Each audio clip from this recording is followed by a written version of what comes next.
Greetings, Mavericks and new viewers.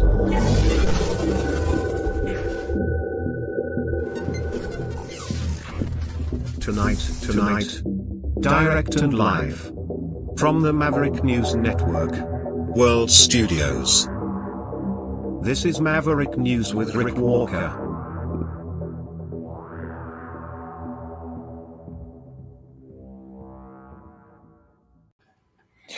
Welcome back to the Maverick News channel, everyone. All kinds of stuff going on today and tonight. Donald Trump, RFK Jr., Dr. Oz, all hanging out in the White House talking about Tylenol and autism. This is the big announcement that he announced that he was going to make today, and now the announcement from yesterday about making the announcement today, he just made the announcement. And a lot of people say that the announcement that he made is an announcement that shouldn't have been made because it's not based in science.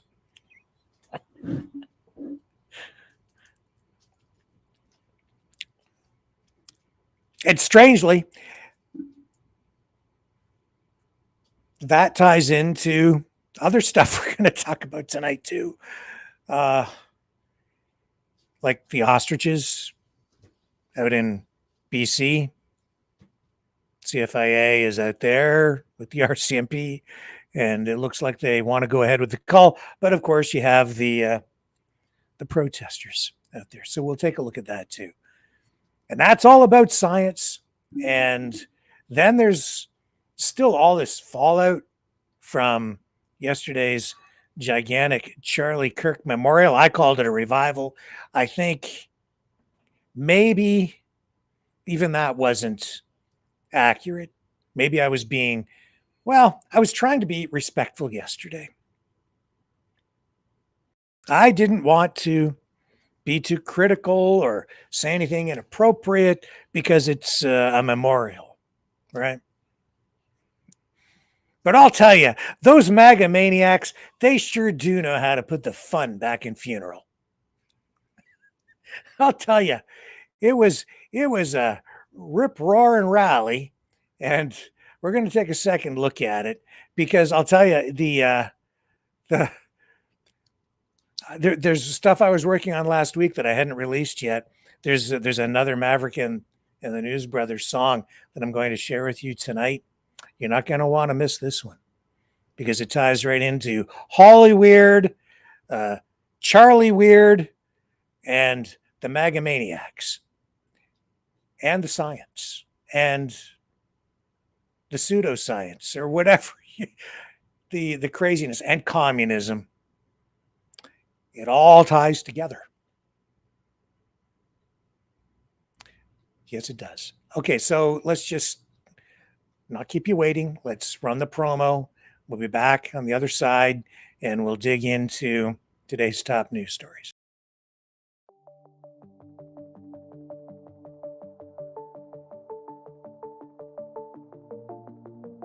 Greetings, brave Mavericks. Our quest for truth continues. We go beyond fake news. Together we expose propaganda. Together we pull others out of rabbit holes. We are Maverick thinkers. We are all unique individuals, defenders of individual rights and freedoms, credible, trusted, grounded in reality. Maverick News,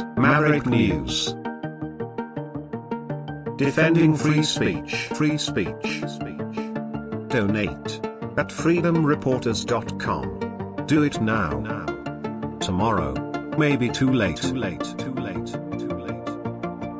Maverick News. The world is watching.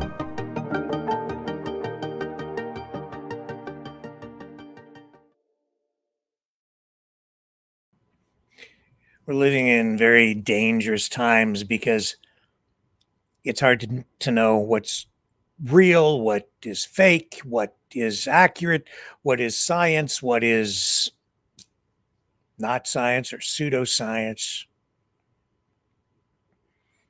And we're living in a time where government endorsement or a government decree is what we're told we should believe in. And if it's government approved, that's official. So if it's FDA approved, that's official. And largely, I think that has worked fairly well for our society. I think it has kept people safe. You can look at the data to back that up. Life expectancy, people living. There was a time when people wouldn't live much past 40. And today, it's not uncommon to have people live to 100 or more. My dad, 93 years old. Still goes out and chops wood every day. He's going to get his hip replaced. Maybe I'm talking out of school here, but I was going to have him on one night soon to talk about it. And the healthcare system in Canada and what he's going through, if he's willing. I'm interested in having him maybe share some of that information with everybody to give people a really accurate perspective on where our society is at in that regard here in Canada, at least for him, 93 years old. And technology, medical technology, pharmaceuticals, under always constant attack, it seems, and yet everybody's popping pills, taking vitamins, and heading off to the hospital for this transplant or this Neuralink. Well, but everything has shifted since Trump has come back into office. A lot of it because of the pandemic and now the post-pandemic period, where the people who were in charge during the pandemic are being, have been heavily criticized for what they did. And now people want to hold them accountable. And the websites for the government have largely changed. I mean, just take a look at this. And this is not the main thing, but it gives you just an example. So this is the CDC website. And, they outline different types of COVID-19 treatment. If you look at some government websites in the United States, since Trump has come back into office, the guidelines, the information on COVID, on vaccines, it has changed. And even with RFK Jr. in charge of health, he has changed the protocol, the guidelines for vaccinations and children. And it's also, how they're handling COVID vaccines, mRNA vaccines. And it seems dysfunctional because Trump is still pushing mRNA technology. Well, at the same time, you've got this, movement over there with RFK Jr. and he's firing people at the CDC. It's a little bit crazy. And if you let this stuff fester in your brain too much, if you focus on it too much, it will drive you crazy. It's driving me crazy, and I'm trying not to focus on it. But the websites have changed. And here's just another example before we get into the main thrust of where I'm going with all this. This is just recent from last month. RFK Jr. cancels $500 million in funding for mRNA vaccines for diseases like COVID.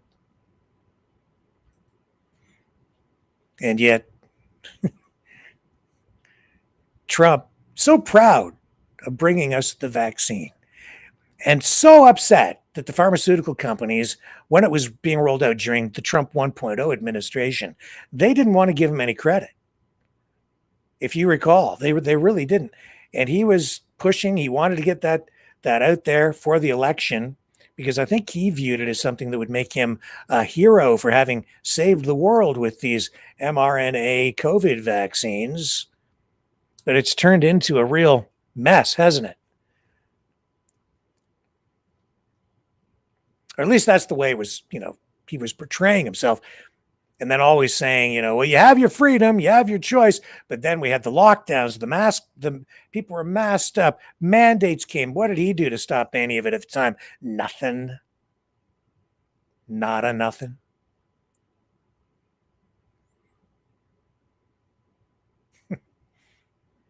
And people somehow in their minds, the MAGA maniacs, and I mean the extreme ones, and maybe not even the extremists, a lot of people were Trump supporters, just think that Trump has been their savior somehow on the vaccines. Well, he stands up at the podium and tells everybody to go out there and get the mRNA jab.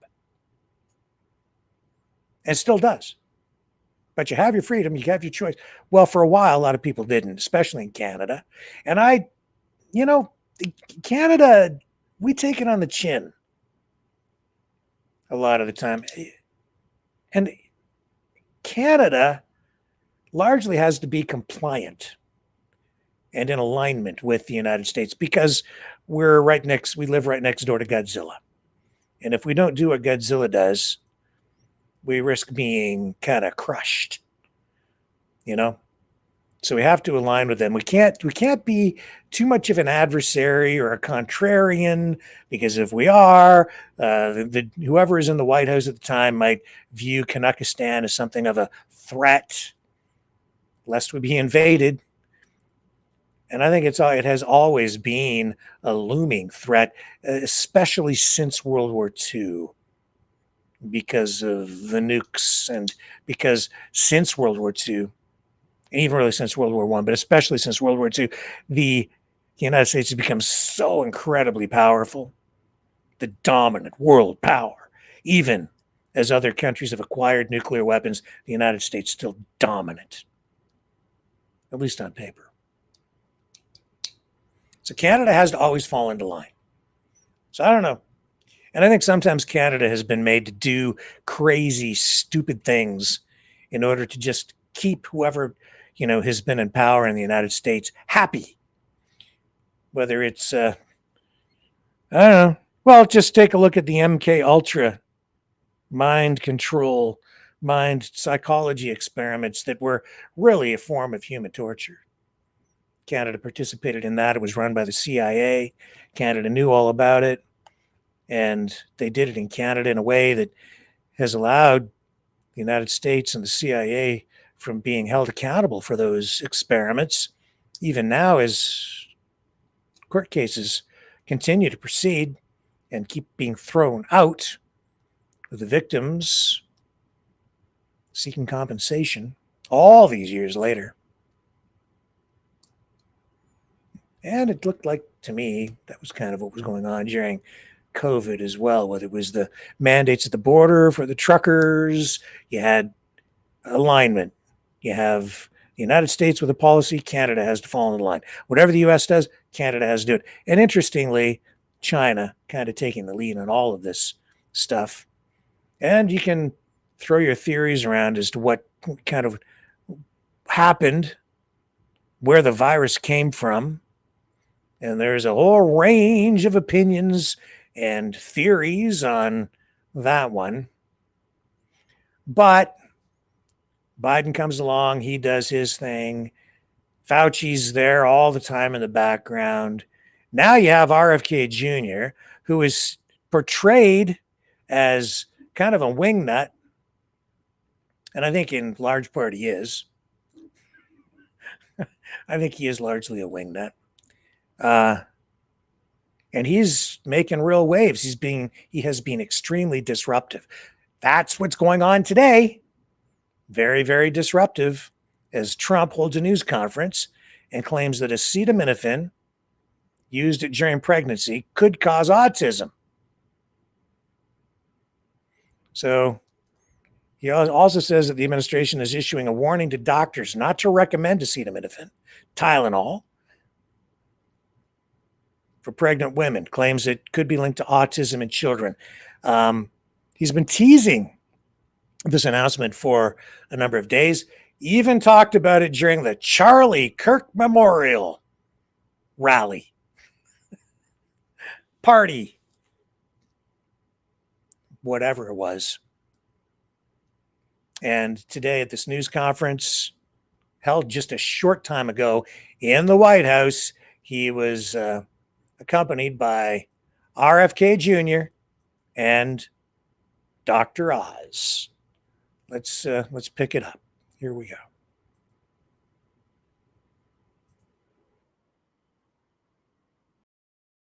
The meteoric rise in autism is among the most alarming public health developments in history. There's never been anything like this. Just a few decades ago, 1 in 10,000 children had autism. So that's not a long time. And I've always heard, they say a few, but I think it's a lot less time than that. It used to be 1 in 20,000, then 1 in 10,000. And I would say that's probably 18 years ago. And now it's 1 in 31, but in some areas it's much worse than that, if you can believe it, 1 in 31. And I gave numbers yesterday. For boys, it's 1 in 12. I was told that's in California, where they have for some reason, a more severe problem. But whether it's 1 in 12 or 1 in 31, can you imagine? That's down from 1 in 20,000, then 1 in 10,000. And now we're at the level of 1 in 12 in some cases for boys, 1 in 31 overall. So since 2000, autism rates have surged by much more than 400%. Instead of attacking those who ask questions, everyone should be grateful for those who are trying to get the answers to this complex situation. And the first day all of these great doctors behind me were there, I told them, this is what we have to find out. Because when you go from 20,000 to 10,000, and then you go to 12, there's something artificial. They're taking something.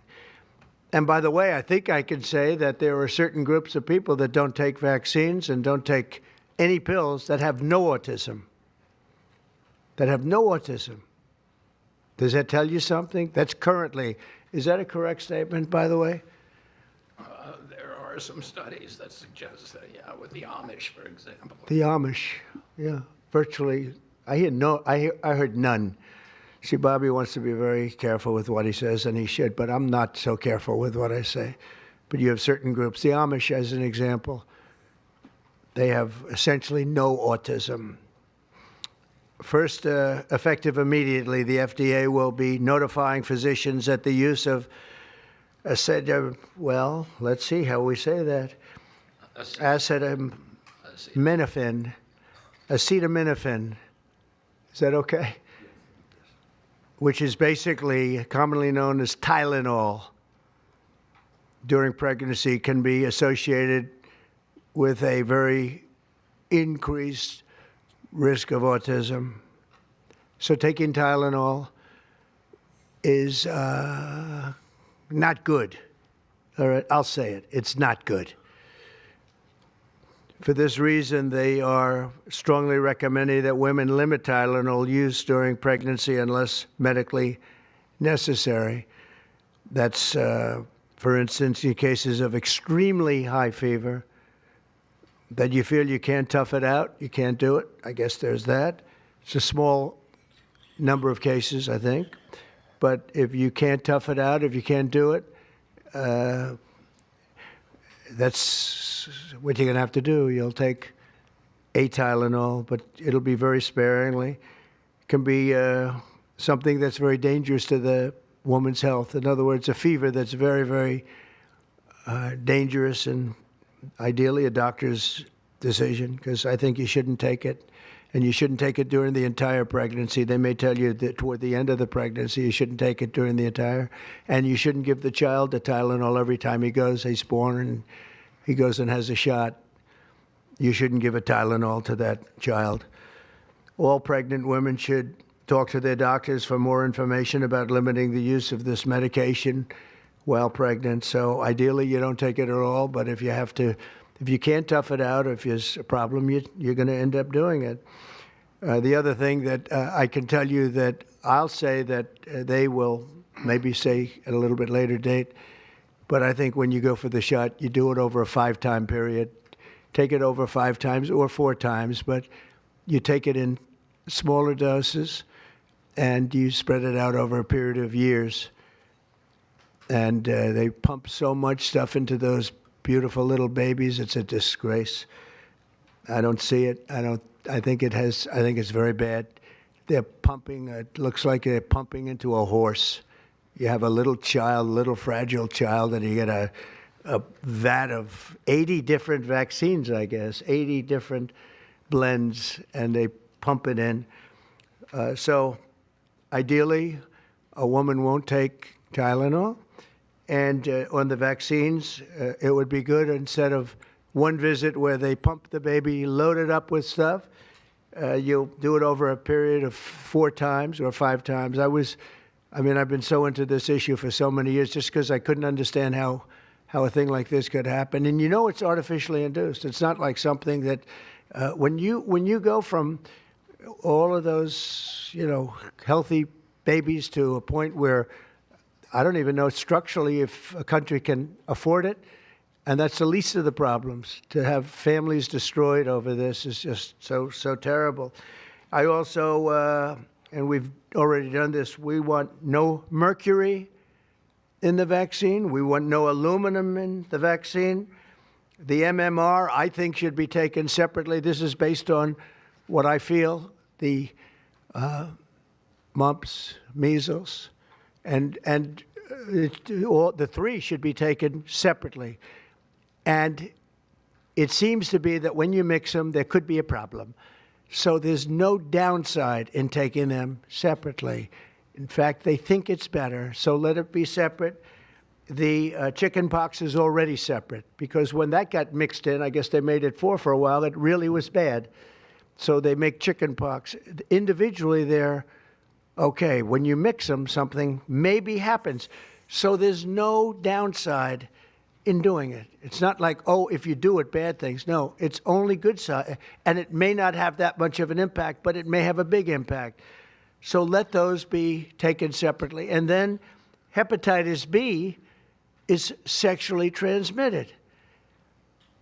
There's no reason to give a baby that's almost just born hepatitis B. So I would say wait till the baby is 12 years old and formed and take hepatitis B.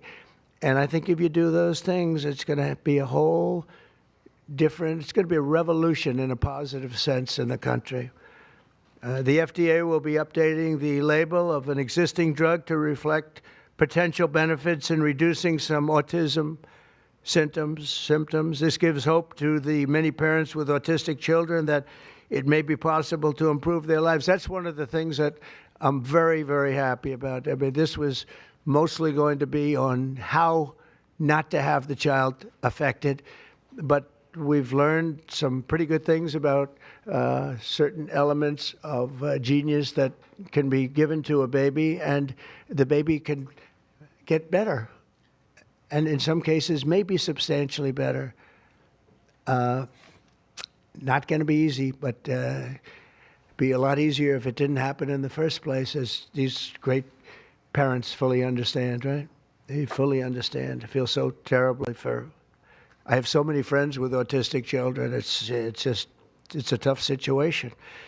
Finally, to help reach the ultimate goal of ending the autism fever, the NIH will be announcing 13 major grant awards from the Autism Data Science Initiatives. And to be honest with you, to me, that's the least important. It's not even a money thing at this point. There's so much money, but they have to do, and they have to move quickly. When the alternative is that nothing bad can happen, let's do it now. I was just saying to Bobby and the group, let's do it now. Nothing bad can happen. It can only good happen. But with Tylenol, don't take it. Don't take it. And if you can't live, if your fever is so bad, you have to take one because there's no alternative to that. Sadly, first question, what can you take instead? It's actually, there's not an alternative to that. And as you know, other of the medicines are absolutely proven bad. I mean, they've been proven bad with the aspirins and the Advils and others, right? And they've been proven bad. So I'd like to ask Bobby to get up to the podium and say a few words, and then Dr. Bhattacharya and Dr. McCary, Dr. Oz, Dr. Fink, followed by two incredible mothers that have experienced firsthand what this country is going through, what parts of the world are going through. And I will say there are parts of the world that don't take Tylenol. I mean, there's a rumor, and I don't know if it's so or not, that Cuba, they don't have Tylenol because they don't have the money for Tylenol, and they have virtually no autism, okay? Tell me about that one. And there are other parts of the world where they don't have Tylenol, where they don't have autism. That tells you a lot, and I want to say it right now. And, you know, the way I look at it, don't take it. Don't take it. There's no downside in not taking it. So I'd like to ask Bobby to come up and say a few words. I hope I didn't ruin his day, but that's the way I feel. I've been very strong on this subject for a long time. You know, life is common sense, too. And there's a lot of common sense in this, and I wish things like this were brought up. And this group has worked so hard on it, but I'd like to be a little bit more, a little speedier in the process of a recommendation, because there's no harm in going quicker. There's absolutely no harm. At worst, there's no harm. Thank you very much. Bobby, please. Thank you, Mr. President. To meet the President's challenge, I ordered HHS to launch an unprecedented all-agency effort to identify all causes of autism, including toxic and pharmaceutical exposures. At President Trump's urging, NIH, FDA, CDC, and CMS are turning over every stone to identify the etiology of the autism epidemic and how patients and parents can prevent and reverse this alarming trend. We have broken down the traditional silos that have long separated these agencies, and we have fast-tracked research and guidance. Historically, NIH has focused almost solely on politically safe and entirely fruitless research about the genetic drivers of autism. And that would be like studying the genetic drivers of lung cancer without looking at cigarettes. And that's what NIH has been doing for 20 years. As a result, we don't have an answer to this critical question, despite the cataclysmic impact of the epidemic on our nation's children. We are now replacing the institutional culture of politicized science and corruption with evidence-based medicine. NIH research teams are currently testing multiple hypotheses with no area off limits. We promise transparency as we uncover the potential causes and treatments, and we will notify the public regularly of our progress. Today, we are announcing two important findings from our autism work that are vital for parents to know as they make these decisions. First, HHS will act on acetaminophen. The FDA is responding to clinical and laboratory studies that suggest a potential association between acetaminophen use during pregnancy and adverse neurodevelopmental outcomes, including later diagnosis for ADHD and autism. Scientists have proposed biological mechanisms linking prenatal acetaminophen exposure to altered brain development. We have also evaluated the contrary studies that show no association. Today, the FDA will issue a physician's notice about the risk of acetaminophen during pregnancy and begin the process to initiate a safety label change. HHS will launch a nationwide public service campaign to inform families and protect public health. FDA also recognized that acetaminophen is often the only tool for fevers and pain in pregnancy, as other alternatives have well-documented adverse effects. HHS wants, therefore, to encourage clinicians to exercise their best judgment in the use of acetaminophen for fevers and pain in pregnancy by prescribing the lowest effective dose for the shortest necessary duration and only when treatment is required. Furthermore, thanks also to the politicization of science, the safety of acetaminophen against the risk of neurodevelopmental disorders in young children has never been validated.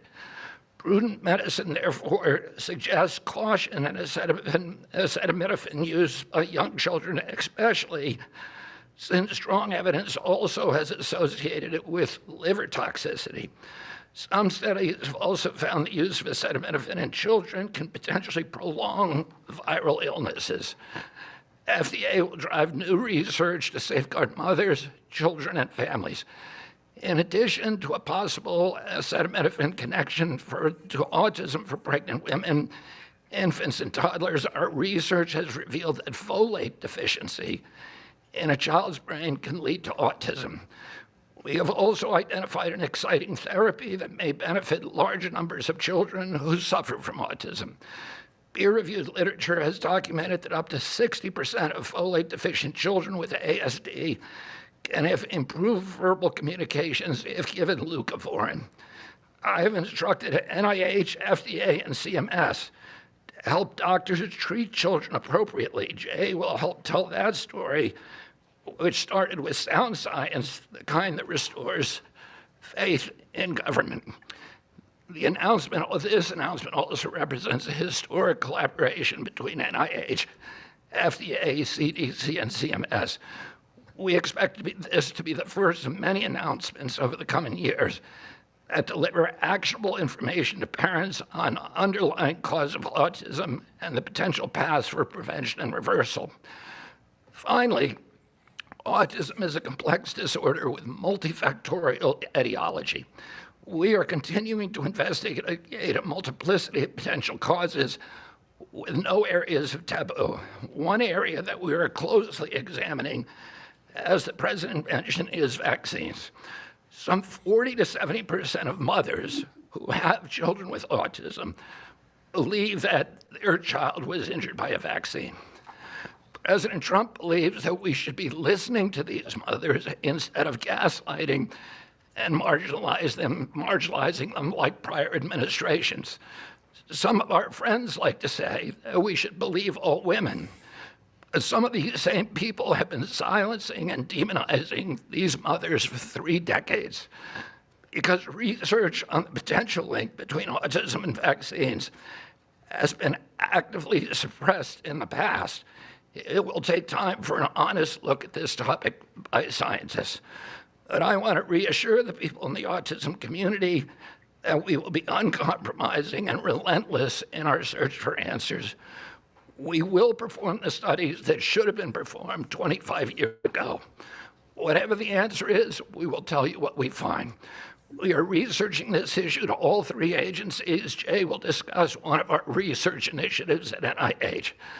This model of unleashing unbiased, depoliticized, gold standard scientific research and academic freedom to deliver actionable information to prevent and reverse disease will be a model for the framework to deliver similar results for many other chronic conditions that plague Americans. Jay? Thank you, Secretary Kennedy, and thank you, President Trump. Thank you very much. We'll stay with it for today that the NIH has launched the Autism Dr. Data Science Bhattacharya. Initiative to turbocharge autism research, devoting an additional $50 million to the cause of studying autism. Nearly 250 research teams from across the country applied, sent in their applications, and were peer-reviewed by the NIH review panels. The NIH peer reviewers chose the 13 best projects focused on root causes and therapies, with replication and validation studies to guarantee gold standard science. The studies feature a new kind of science called exposomics, where scientists consider environmental and medical factors, nutrition, events during pregnancy, in combination with biology and genetics to answer vital questions about autism. Science like this, conducted in partnership with families and physicians, is the best way to arrest and reverse the autism epidemic. Autism spectrum disorder encompasses a very wide range of symptoms, ranging from mild difficulties with social interactions to profoundly autistic children who experience severe disabilities in speech and behavior. Given this wide range of symptoms across the spectrum, it seems certain that there will be a wide range of biological contributors to explaining the cause. The great thing about the new NIH initiative on autism is that scientists will use rigorous advanced methods in causal inference, machine learning, organoids, and other fresh approaches to the problem. The sharp rise in the prevalence of autism deserves an urgent response by the scientific community. As Bobby said, the NIH has invested a lot of money to study autism over the years, but the research has not produced the answers that families and parents of autistic children deserve, and autistic children themselves deserve. For too long, it's been taboo to ask some questions for fear that scientific work might reveal a politically incorrect answer. Because of this restricted focus in scientific investigations, the answers for families have been similarly restricted, often pointing families to behavioral therapies that don't work for every kid, or suggest non-modifiable genetic factors as the cause. But genetics alone can't explain such a sharp rise in autism prevalence over just a few decades, as the President said. In coming months and years, as NIH scientists learn more that can help autistic children and their families, we won't delay. Like scientists often like to do, I can say as a scientist myself, it's really tempting to delay, but but in face of a problem like this, you have to move fast. But we will not delay before telling American people about what we find, and we will win the public trust with transparency and rigor. Already, our broadened focus on autism research has pointed to 2 items that will help families prevent and treat some cases of autism. I'll leave the good news on these 2 items to my close friends and colleagues, Dr. McCary and Dr. Oz. We've been working together closely on this problem for the past 6 months, and our cooperation represents an unprecedented collaboration with Secretary Kennedy's Department of Health and Human Services and with President Trump. I'm delighted to introduce Dr. Marty McCary, Commissioner of the Food and Drug Administration, who will tell you about these announcements of practical help for families with autism. Great, thank you, Dr. Bhattacharya. Mr. President, this is the start of a historic shift in medical culture. This administration is working together to ask big questions about why our nation's children are getting sick so fast. Too often, medicine is doing small little studies, giving us answers we already knew. But we've got to make a difference. You've given us a charge to identify root causes, and we are not going to stop so that we can end the suffering we are watching. And if you've seen a kid with autism, with severe autism, it's hard to watch. Kids get frustrated, they get angry, they can be crying because they want to speak and they can't speak. It's hard to watch, and it may be entirely preventable. For an epidemiologist, that child is an expanding statistic.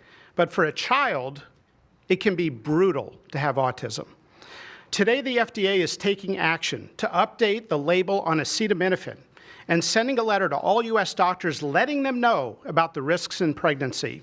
We now have data we cannot ignore. There's a very large study, the Boston Birth Cohort, with researchers that have, from Johns Hopkins, my former institution, and Boston University, found, quote unquote, consistent associations between acetaminophen in pregnancy and autism. And the Nurses' Health Study with researchers from Yale, Columbia, and Harvard looking at 9,000 kids found that acetaminophen use in pregnancy was associated with neurodevelopmental disorders. And 4 weeks ago, a Mount Sinai Harvard study reviewed all the existing literature and found the overwhelming body of evidence points to an association. Sure, you'll be able to find a study to the contrary. That's how science works. But to quote the dean of the Harvard School of Public Health, there is a causal relationship between prenatal acetaminophen use and neurodevelopmental disorders of ADHD and autism spectrum disorder. We cannot wait any longer. And honestly, there's been this perfunctory, reactionary, mindless practice in medicine. I learned it in medical school and residency. Just treat all fevers, low-grade fevers, treat them with acetaminophen. Why? What are we doing? A study out of Hopkins actually showed that treating a fever can prolong the duration of illness in a young kid. Maybe that's because a fever is a body's natural way of ridding an infection. When my wife was pregnant and delivered our son a few months ago, they pushed her to take acetaminophen for a low-grade fever. She said no, and then they looked to me and I said, absolutely no.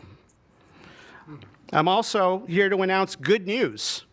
Today, the FDA is filing a Federal Register notice to change the label on an exciting treatment called prescription leucovorin so that it can be available to children with autism. You know, autism may also be due to an autoimmune reaction to a folate receptor on the brain, not allowing that important vitamin to get into the brain cells. It's a fairly established, mature pathway. Again, we have a duty to let doctors and the public know.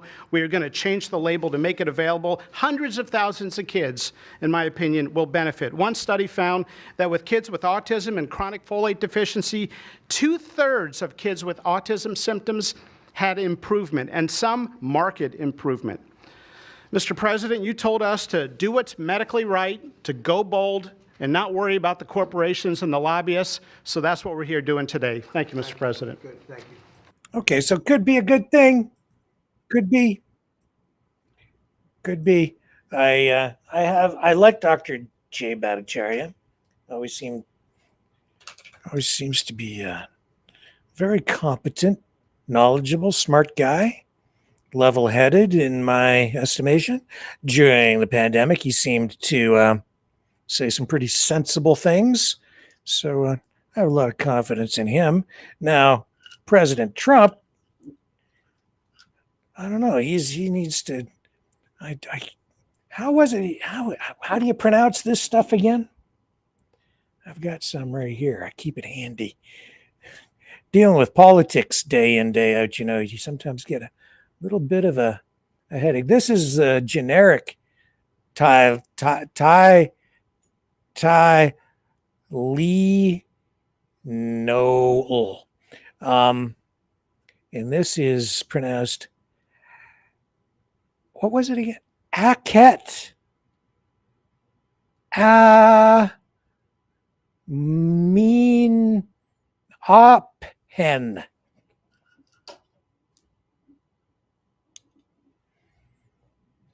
It's good to have knowledgeable people running the country. I'll be right back. Keeping that Tylenol handy.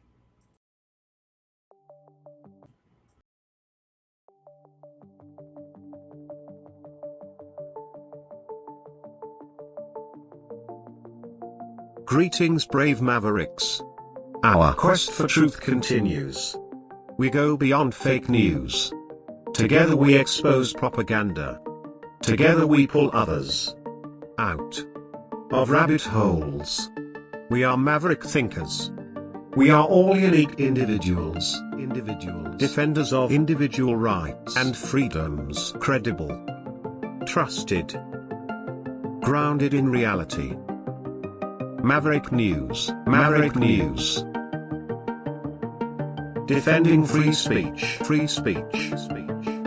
Donate at freedomreporters.com. Do it now. Tomorrow may be too late.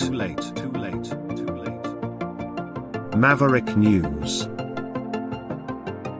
The world is watching.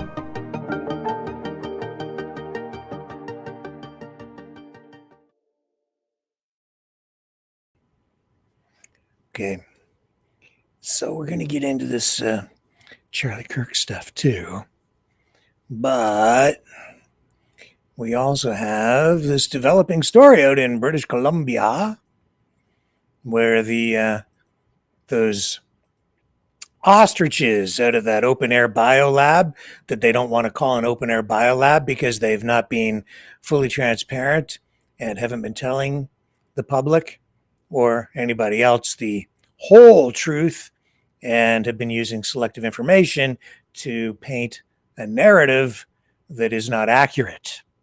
That being said, CFIA, Canadian Food Inspection Agency, has made its way with quite a number of officials out to this farm in Edgewood, British Columbia, accompanied by the RCMP. Now, let me just, I had a kind of a clip thing lined up for you. Oh, it's probably, is it here? Maybe not. When we sat so long in that, I'll have it here. Okay, there's one clip in particular that I want to share with you because it shows the height of the emotion here But first I'll show you the most recent video coming out of the farm. And of course, the farm owners trying to save these ostriches, they say.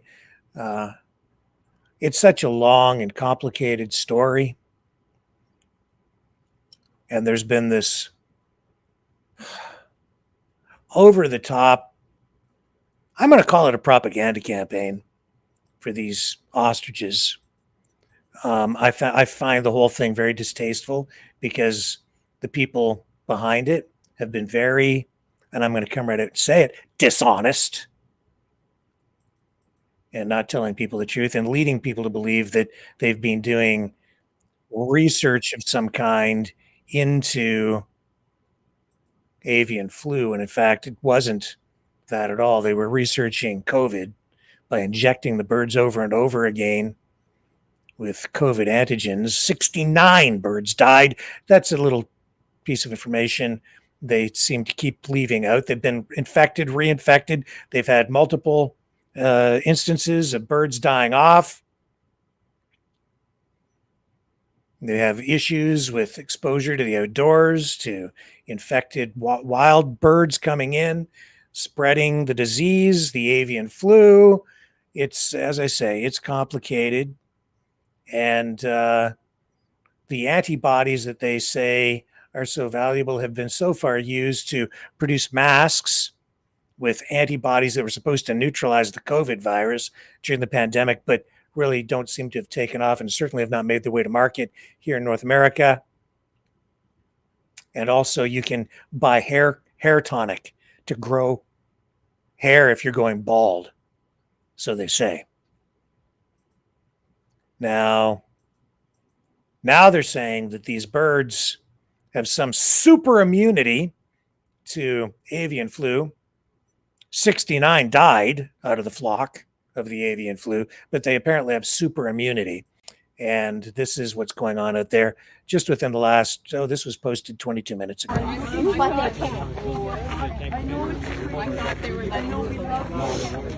Well, I thought earlier they said they would. Because my niece is coming and she's got 5 kids, so they better be let loose. Amanda wanted to come too. Will we let them walk? This is a quarantine area, by the way. She's got you pegged. Pretty girl. And while it's pretty bird. rare, Anyone doesn't think these are disease can sentient spread beings? to humans. Look at these What do you want to as- say about the birds? Tell them what you were yelling up on the bleachers. What bud. were you Your were turn. yelling? What were you yelling? What were you yelling? Couldn't gain that kind of love for the RCMP. See? They made the right. Save the ostriches. Yeah. That's so cute. That's so cute. I love it when they get kids involved in politics. Let's get them out there where the RCMP is in a standoff with protesters. That's a great idea. I think that's fantastic. What about you? Now,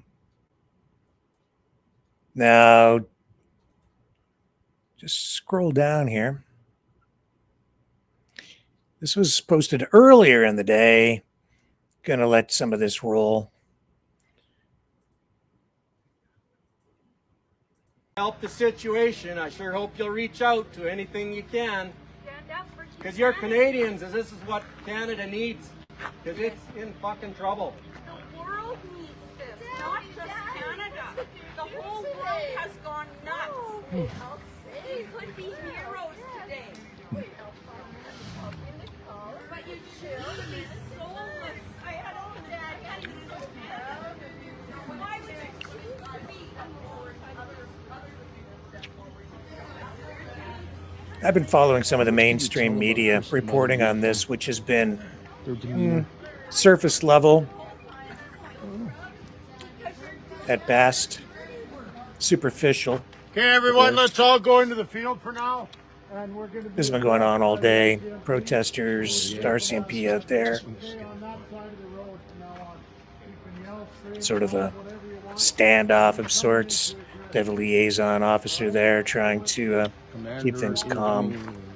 Commander incoming. Stay away. Stay away. Volatile behavior suspected. It's funny when you see both sides, huh?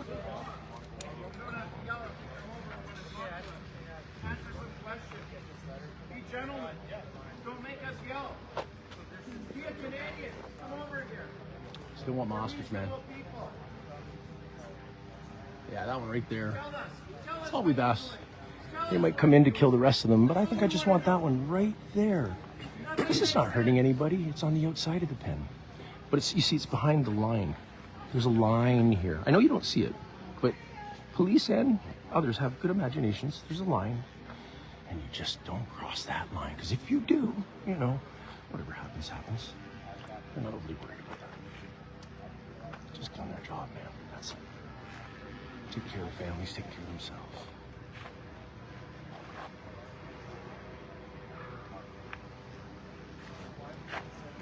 I might have mistaken that one. I don't know. Okay. Gotta listen to the people. They're gonna win in the end. People are gonna win in the end.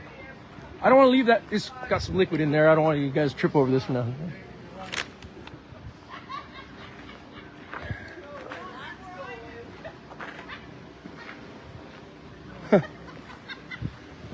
Come on, Jimmy. Jimmy. Come on in. Jimmy, I just had a Anybody respectful wants to hear it, conversation come on with in. these liaisons. I asked them to please find the answer for me about how they can federally be up there breaking the no-fly zone. Oh, there's drones up there breaking the no-fly zone. Yeah, that's Federal true. law being broken by how does that work? That's double-sided. Zone in on that. Hang on a second. Yeah. Federal no-fly zone. Yeah, not allowed to, and that's way bigger than my drone. That's beyond the size. I know you could do it with a license, but you know, I don't think it's legal. But not in a federal no-fly zone. There's nothing about this that's legal. Oh wow! Oh wow! Now here, you see this? Look at this. I want to show you something. Jimmy goes live. Asks for the ostrich, and they obliged. And I would like to thank you for that gesture. Who's calling me? Because they are a thin blue line. And it's tough. Being on either side. Thin blue line, I get it. Personal discretion, gentlemen. Personal discretion. Hey, hey, hey, hey, hey, hey, everybody give... Jeff, I didn't hear that. Give Jeff... No, he's on it. Don't worry. Okay, anyways, don't worry. Everybody, come here. Stop. I'm doing my fucking best here to. Just stop.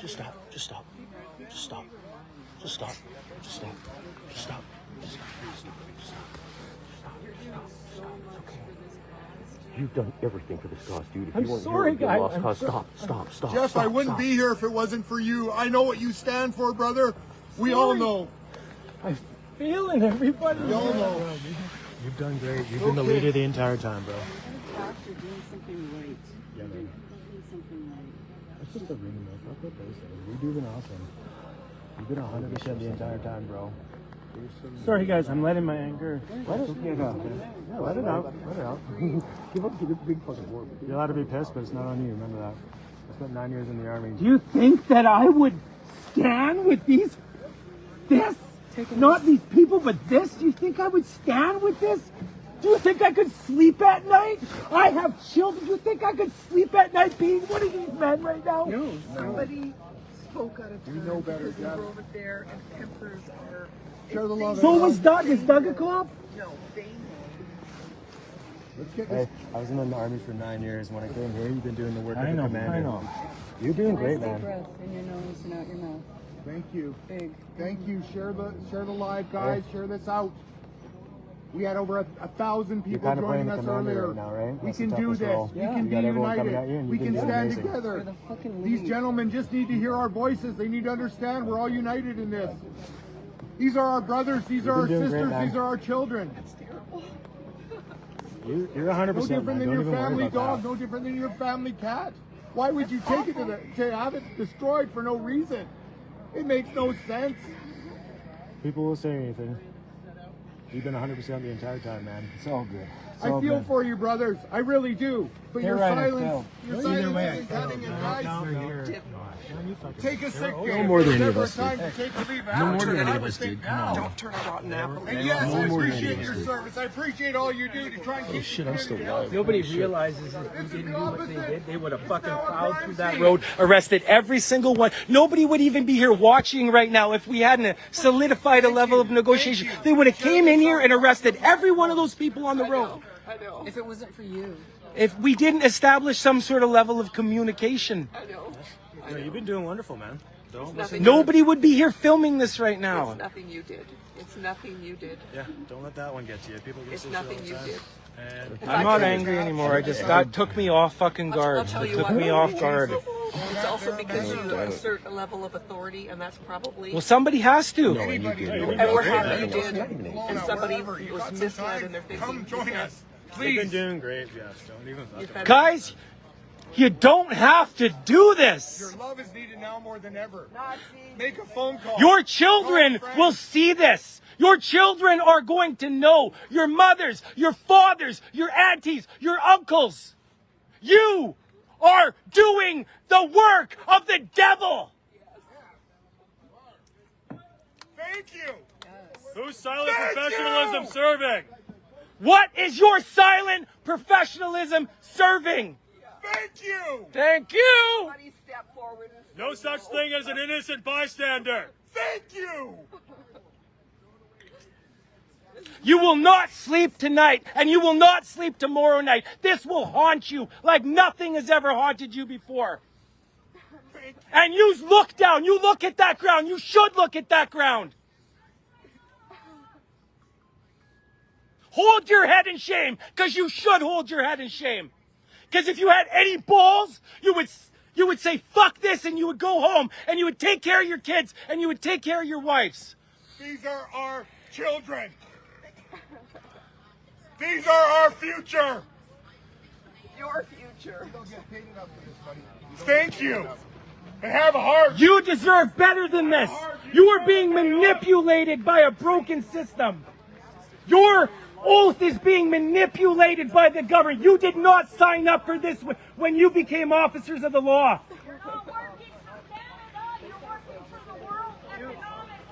Do us a favor. Look at those. When did you sign up to work for the WOA? And you will see a soulless human being. No, this is the WOA. Everybody gets the two confused. Remember what you thought about being an officer when you first got thinking about it? Remember, we are neighbors. We eat at the same restaurants. We're friends, for God's We get gas at the same gas stations. We buy groceries at the same store. Our kids go to the same schools.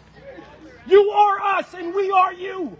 Thank you. It's just a job for you guys. Step out of it. Say no. You can take a couple days off at least. Just a couple days. Look at those guys you're working for. Turn around and look at them. You can't even look them in the eyes. Their eyes are black.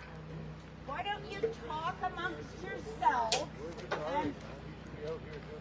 and you know this is not right.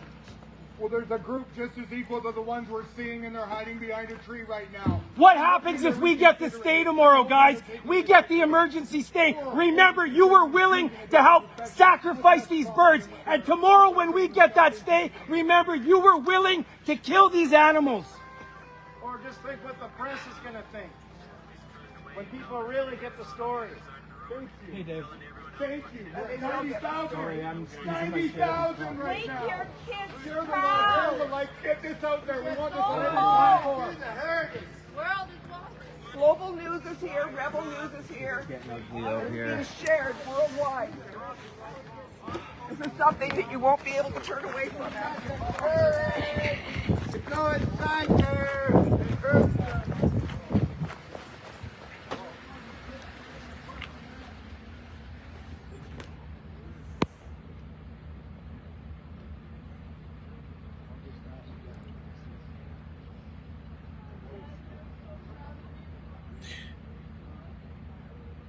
So this has been highly politicized. And the science has been bastardized, twisted. Hey, old guy with the hat. Through all of I hope this. the worst thing in The the actual world story, not really told. Hey, dude, that's not true. I You don't dug know him. into it very That's not extensively, true. I get as it. You put most the of badge you with the who watch person. It's not the regularly same know. thing. Same If thing you as want to these learn people. the Same real thing as these background of people. what was going on, go watch some of our old Do you think, episodes dude, for a explaining second? what really has been going on out at that farm. Like, come on now. Let's get real.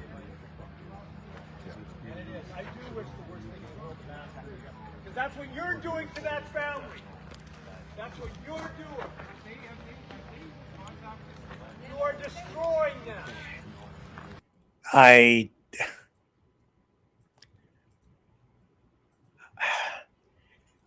When I saw that's that Jeff Godry who was shouting something not right. Way too much emotion. That's not rational thinking. Saw way too much of that during the pandemic, seeing way too much of it all the way around still now, as people, I think, have their heads jacked into the internet way too much and just way too invested in stuff that they're seeing, hearing, being told information. People are being manipulated.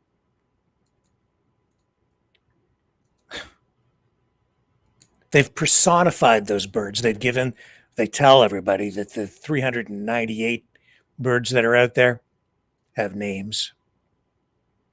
Some of the birds they've taken pictures. This is Sally. This is whatever her name. Sarah was one of them.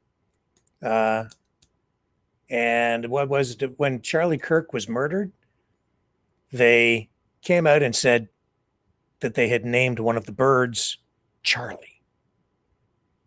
So now you see, if they go ahead with this call to stop the spread of avian flu to chickens, which are much more susceptible to the disease, and ostriches are effective carriers of the disease.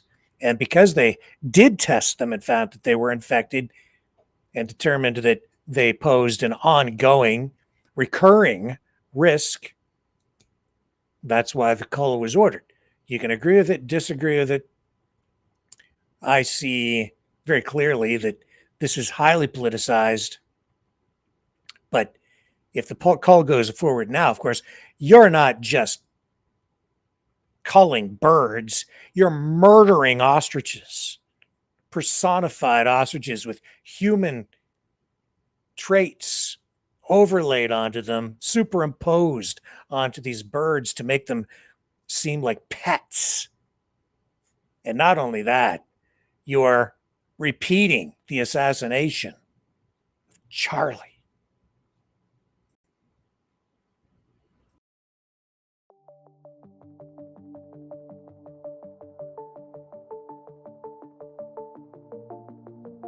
Greetings, brave Mavericks.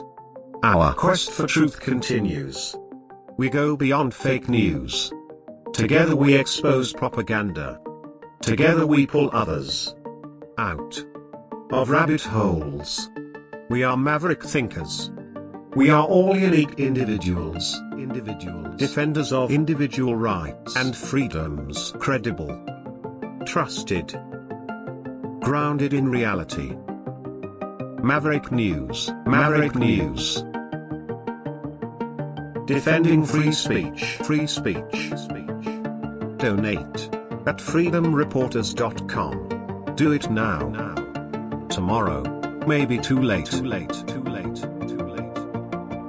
Maverick News.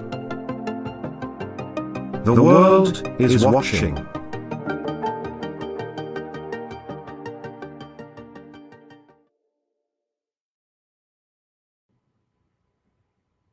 The farm owners have been given due process. They've gone to court. They've lost. They had an appeal. They lost. They want to take it all the way to the Supreme Court. It's highly unlikely the Supreme Court would hear the case. The process of putting the application forward is ongoing, as I understand it. But the CFIA has the authority, after is it 2 or 3 court losses to proceed with this call. And it is highly politicized. This has MAGA fingerprints all over it, not just in the background, but right up front. It has big oil money all over it. It has agribusiness, U.S. agribusiness fingerprints all over it. This is a vehicle for political and systemic change in Canada, driven by big U.S. corporate interests.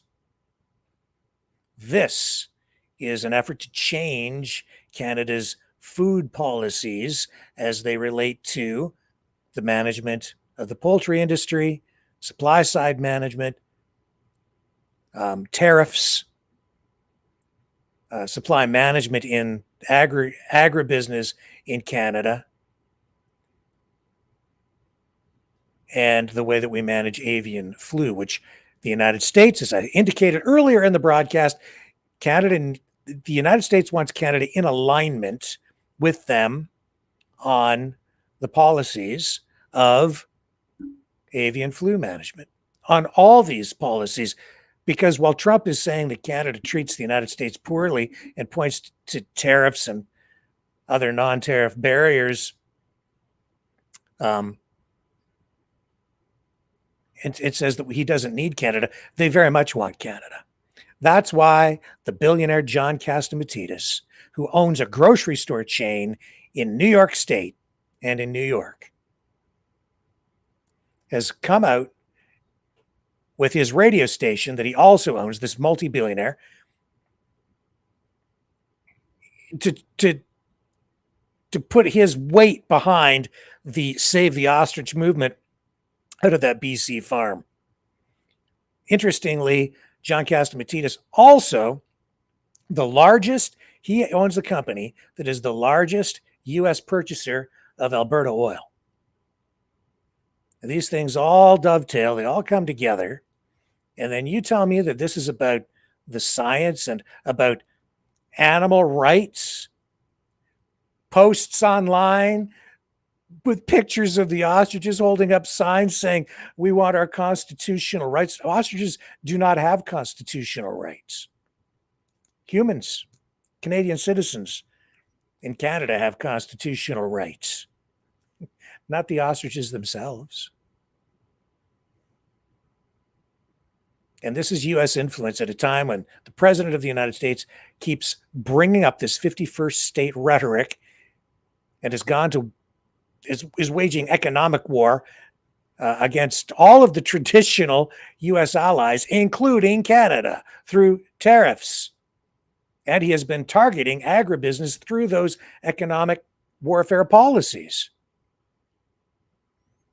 And in his camp, in Trump's camp, you have John Catsimatidis, owner of WABC Radio, Dr. Oz, RFK Jr., all three have weighed in on this issue out at the farm, putting pressure on the Canadian government to bend the knee and fall into line with the changes that they've been making on the U.S. side by saving these birds. And again, I think within the last couple of days, because we've seen the CFIA moving into position, Catsimatidis has made a statement, I believe it was him, saying that he would again take these birds in. And I really seriously doubt it, but I say, if that's really what they want, send them all down to Dr. Oz's farm. He offered to take the stupid birds too, and they are stupid. Ostriches are not smart. They're kind of dumb and aggressive and dangerous. They're not as cute as everybody thinks they are. It takes a lot to take care of them and a lot of money. And the only way that those birds can really survive is if they pay for themselves. And that's if some sort of big research money is thrown into that farm. And if you save these birds, that's really where they want to take it. They want government grants. They're also heavily invested, as we showed you on this program.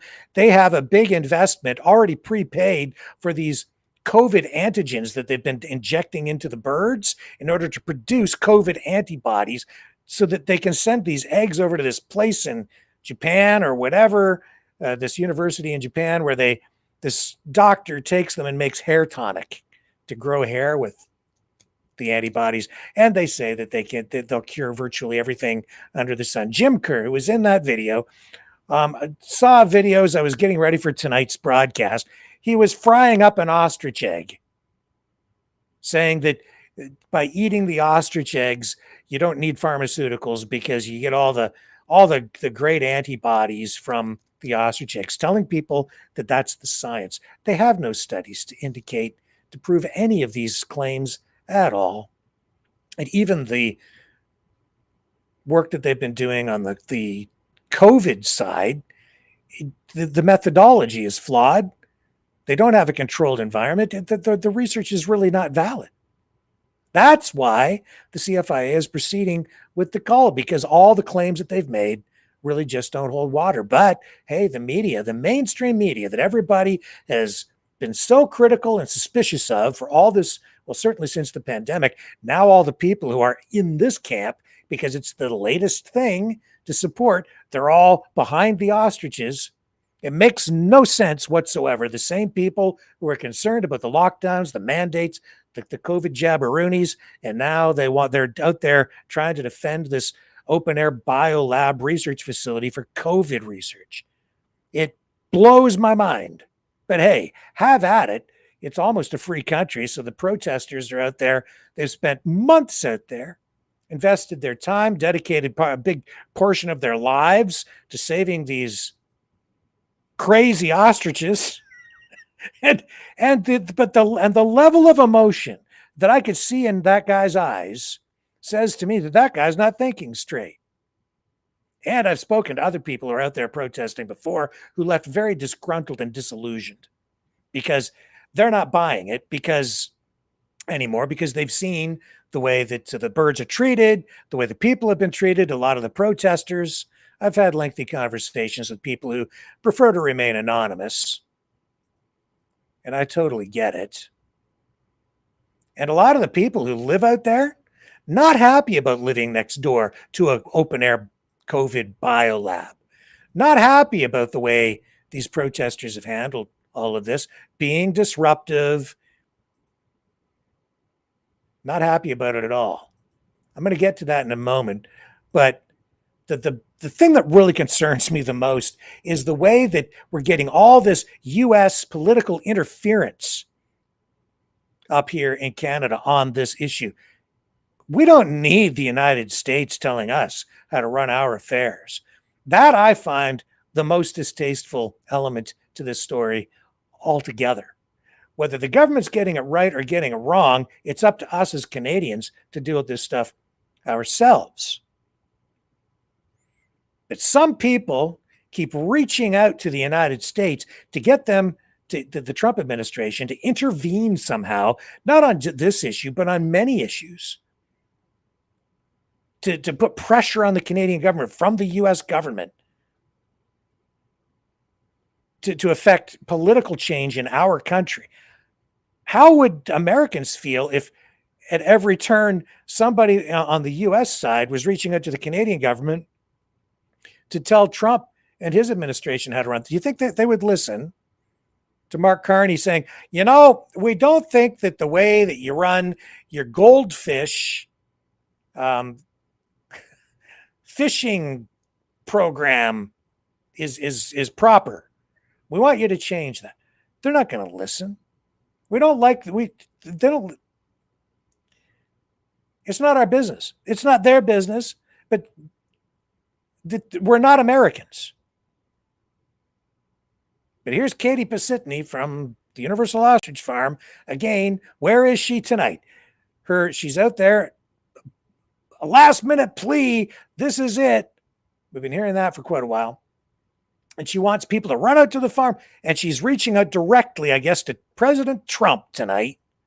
And she has had connections with RFK Jr., Dr. Oz, John Catsimatidis. She's back on social media, and this being shared on the WABC radio station Facebook page tonight. Free to do it, but oh, say can you see? Mr. Trump, President Trump, this is a cry out, a plea from Canada. Please stop the slaughter of almost 400 healthy ostriches that are going to suffer today or tomorrow. We need a miracle. The world has been calling on a miracle. This is of interest, as you know, I know you know. Yeah, you would say hello. They are claiming that these animals are virulent and that have a virus and that they're sick, but instead these ostriches hold the key to humanity with their antibodies that can help with therapeutics and new innovative science that can actually make us less reliant on vaccinations and pills. This is for our children. This is for our grandchildren. This is for freedom. This is for hope. All of our animals have names. Our oldest is 35. And Carney, Mark Carney, nobody will listen. All of our politicians have just turned a blind eye. Please help us. President Trump, please help us in Canada. The world needs you right now. We need leadership. We admire your leadership and we are calling on you. Please, please help us. At Universal Ostrich Farms in Edgewood, British Columbia, we are asking for a miracle. Thank you from Katie Pasitny. I have a message for President Trump, too. Mind your own damn business. Keep your nose out of my damn country. Stay on your side of the damn border. And let us Canadian citizens, tend to our own affairs. We don't need the U.S. government to come up here and save the ostriches or save us from anything else.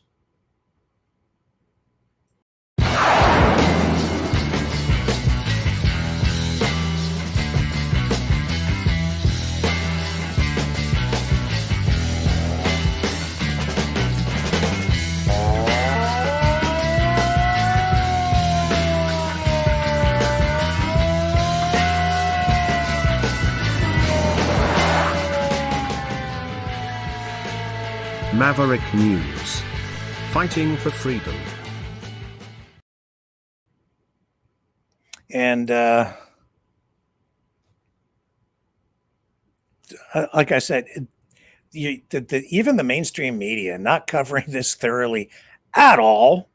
I mean, there's been some reporting that has been somewhat balanced, but generally speaking, the mainstream media is going for the emotional hook on this as well. That's what gets people, the emotional hook, not the facts, not the science.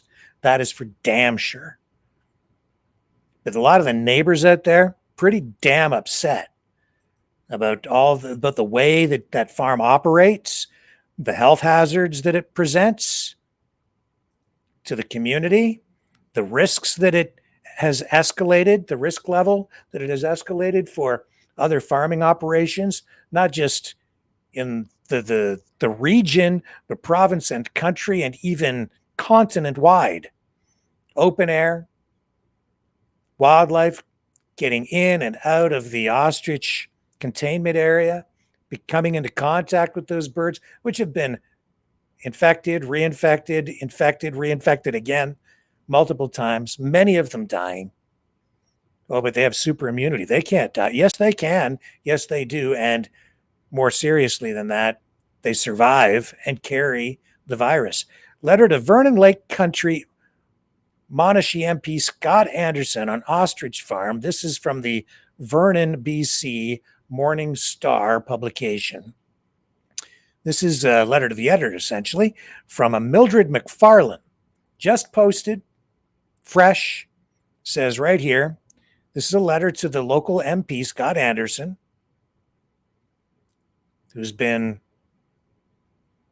involved in this. Says, you are not alone. This is from Mildred. Says, you are not alone in coming and going to Universal Ostrich Farms, but I would have expected a member of Parliament to hold a higher standard of conduct and abide by these regulations laid out by CFIA. Oh, to be a member of parliament, able to defy federal regulations and enter an avian flu quarantine zone with no fear of legal repercussions. As you posted a picture more than once of yourself hugging the ostrich ladies in front of the ostrich pens, of course. You are not alone in coming and going to Universal Ostrich Farms, but I would have expected a member of parliament to hold a higher standard of conduct and abide by these regulations laid out by the CFIA. You seem to not realize or care that everyone else in Edgewood are also your constituents, because you have posted photos of yourself at Universal Ostrich Farms, but have not made any effort to speak to the community as a whole about this situation. A public meeting would have been appreciated for us to hear your side and to hear and you to hear our side. It seems you don't feel the need for any votes other than the 3 at UOF. Out of curiosity, you might want to visit the CFIA website just to learn the extent of the quarantine zones. Yes, there are 2 of them, and review the restrictions therein. This is my second letter to you from Mildred. The first one did not get a reply, and you seem to not have a phone number for your Vernon office. Why is that? Constituents need easy access to their parliamentary representatives. Mildred McFarlane, Edgewood, BC. Yeah, we've covered it pretty extensively. I encourage you, if you haven't seen the work we did to hear on this story, to go back and watch those episodes from months ago, where I dug in pretty deep and showed the weird science that they say that they're employing out there. The methodology, not valid. Doesn't work. These birds, basically, in my estimation, as an experienced journalist, not as a scientist, but as an experienced journalist, having covered, some healthcare stuff over the years and scientific things, I'd say those birds are pretty much worthless at this point for anything valid. You can't eat them. Can't put them into the food chain. I could go on and on about this. But you've got a standoff continuing out there. We'll see where it goes. It's not about the science. It isn't. It is about the politics.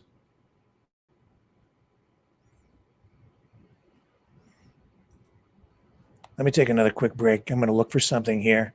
Come back. I've got some perspective to share with you on this, and it ties into the whole Charlie Kirk thing to all of this stuff tonight. Dovetails, as a lot of politics does.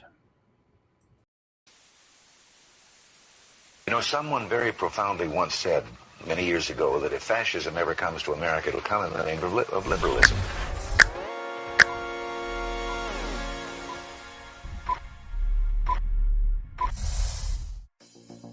Well, I think it's time we ask ourselves if we still know the freedoms that were intended for us by the Founding Fathers. If we lose freedom here, there's no place to escape to. This is the last stand on Earth. The entire world is watching. Every dictator, every crazy dictator in the world is watching.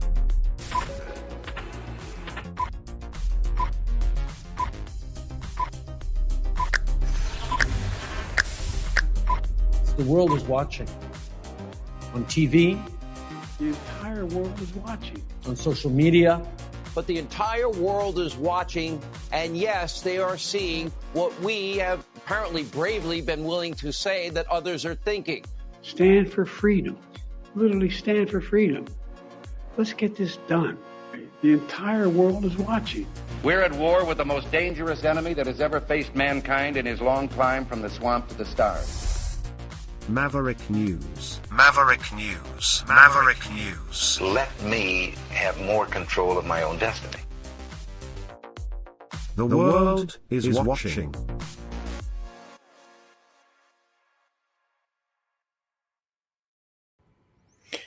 All this stuff, even during the pandemic, and especially right now, makes me think of communism, what communists have done in the past with regard to science. It worries me a lot. I'm going to get to that in a moment, but I did produce this other thing a while back related to the gators. Just to kind of illustrate the absurdity of what's going on out at that ostrich farm. They're saying that because some of the birds, or a lot of the birds survived the bird flu, got sick, and then they say they recovered. But we know that studies have shown that they're carriers, or if they're efficient carriers of avian flu, or can be. I went looking up randomly some stuff about other creatures, and I discovered that alligators, exactly the same thing. They can be infected with bird flu, but not die from it. They don't die at all from the bird flu, but they're effective carriers of the disease as well, or can be, but they don't die. And so I said a while back, what we need to save all those gators down at Alligator Alcatraz. They're being used as slave labor, tongue in cheek, right? But the logic is the same. If you're going to save these ostriches, who's going to pay for them? Anyway, you're going to save the ostriches because you say that they have some special immunity. So too do the gators. Why don't you study the gators? Exactly the same thing. And I'm going to play this, then we're going to come back on the other side of this song. I've got a lot more to share. We're going to dig into this Charlie Kirk stuff because that's pretty absurd, some of it too. Be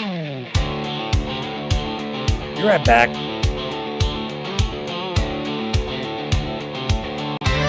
Gotta have a Gatorade concert to save the gators.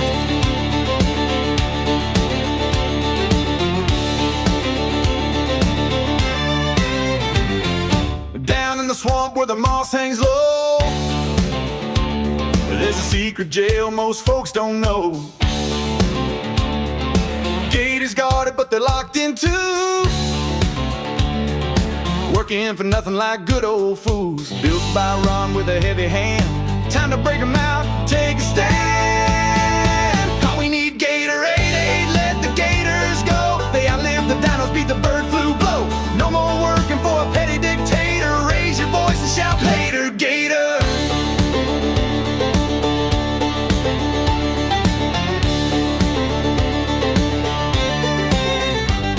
Their blood's got power, science agrees. Cures and answers hidden in the reeds. The greedy man just won't control.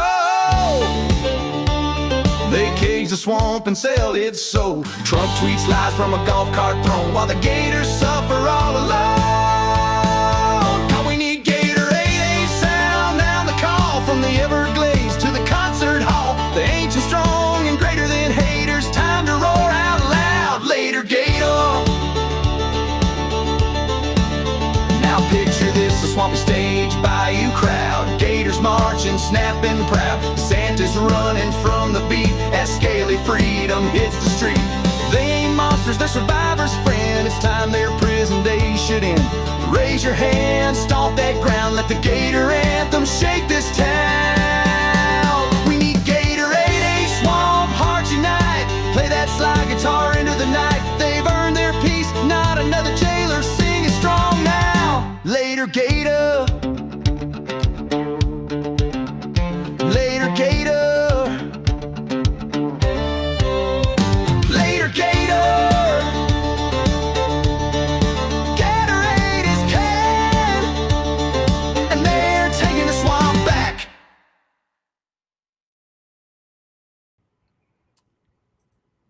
And they're closing that Alligator Alcatraz down. Short-lived chapter in the political theater that is MAGA, the MAGA presidency 2.0. All this stuff, though, reminds me, it makes me think of what communists have done, authoritarians, but especially communists, in the past. I see some really concerning parallels way too close for comfort.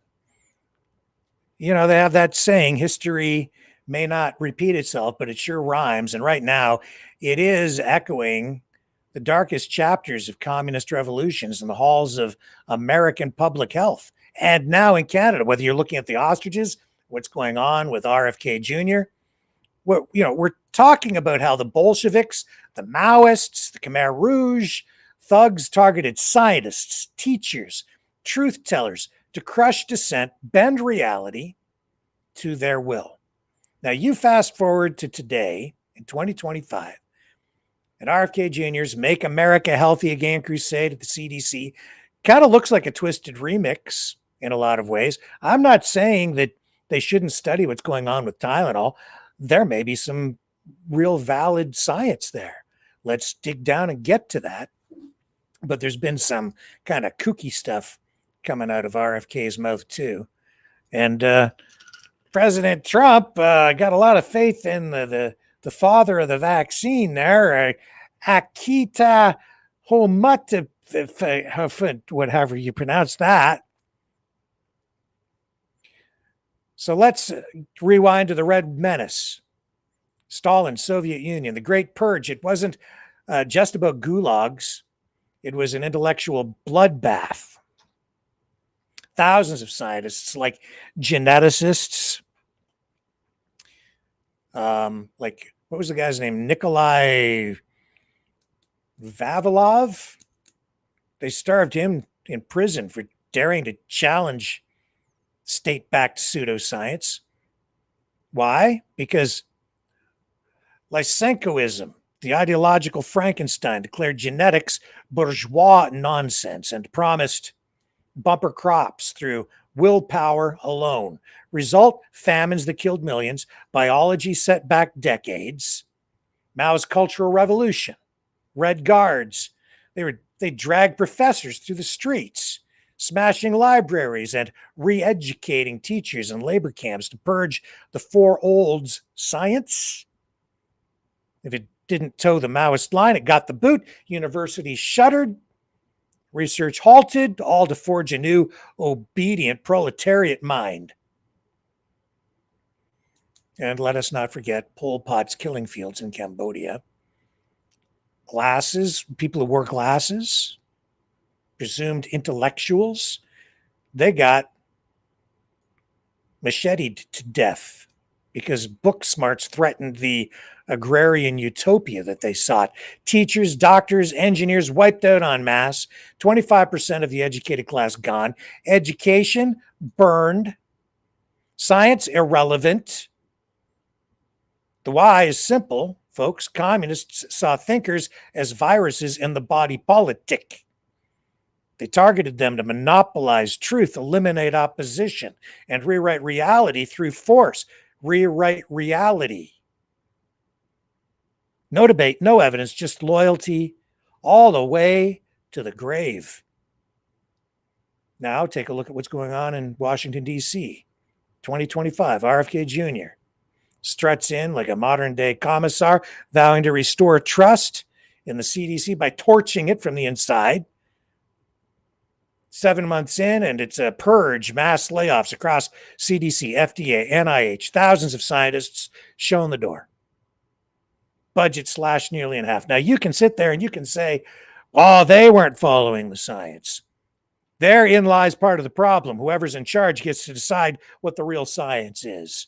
Then you're supposed to believe them. I already indicated earlier in the broadcast that government websites, the information on there has been changed to be completely contradictory to what was in place during the last administration.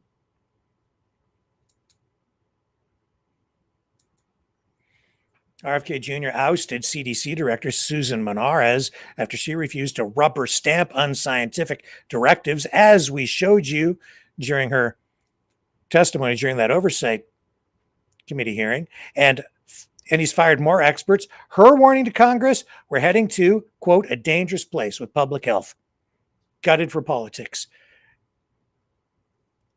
Look at the reforms. RFK's handpicked ACIP panel stacked with vaccine skeptics just voted to weaken COVID shot recommendations, making it an individual decision after clinician consults ditching universal access for everyone over 6 months. They axed the combined MMRV vaccine for young kids over seizure fears, ignoring data that it's safe and effective. I don't know if it is or if it isn't. I didn't get it. I don't trust it. I don't think that they tested it enough before they told everybody they had to go get it, but they're still offering it to people. Trump 2.0, he's still pushing the vax, while RFK Jr. puts up this front saying they're against it. And yet when I go to their websites, they're still advocating for it. They're still making it available, but now some people have to pay. I don't know where they're at with it all. None of it makes any bloody sense to me, but it is chaotic. Maybe that's the goal. And people, I think, are very confused, still don't know whether they should or they shouldn't, but not just on that vaccine, which I think in hindsight has been something of a Trojan horse, ushering in this, creating chaos and distrust to pave the way for these guys now to come in and seize control to now create even more chaos. And who gave us the vaccine? The guys in the White House right now. And now I don't have a lot of confidence in somebody who can't pronounce acetaminophen. And they're changing the policies before they do the studies to validate what they're saying, because the studies that they're quoting are not conclusive. At least that's the information that I'm seeing out there. So I don't know what the truth is, and therein lies the problem. I can't trust the science that the government says is science at this point, because I don't trust somebody who can't pronounce acetaminophen. He has a couple of guys there beside him who seem to be competent. And I like Dr. J. Bhattacharya, but I think RFK Jr. is a little bit wacky and very political, and he's not a doctor. And he's made a lot of money by scaring people. Problem is, we just don't know what's true anymore. And that ties into what I'm talking about right here, even with what the communists have done, because in the past, to maintain control, seize control, they've gone after intellectuals, science. And I'm seeing that. I've been seeing it for a long time. People, especially, no offense, but on the sort of the freedom, conservative side, you get a lot of faith and sometimes not quite so much science and distrust in science, and people not just not trusting it, but calling it evil. And as a result, I think we're seeing, it runs the gamut, not just in terms of medicine, but also in digital technology, cryptocurrencies, phones that people are afraid will track you, which they do. But people are afraid of lampposts now. They're afraid of the sky. Has RFK Jr. done anything to get rid of those chemtrails? I still see them. He said it was the first thing he was going to do when he got into power. Has he?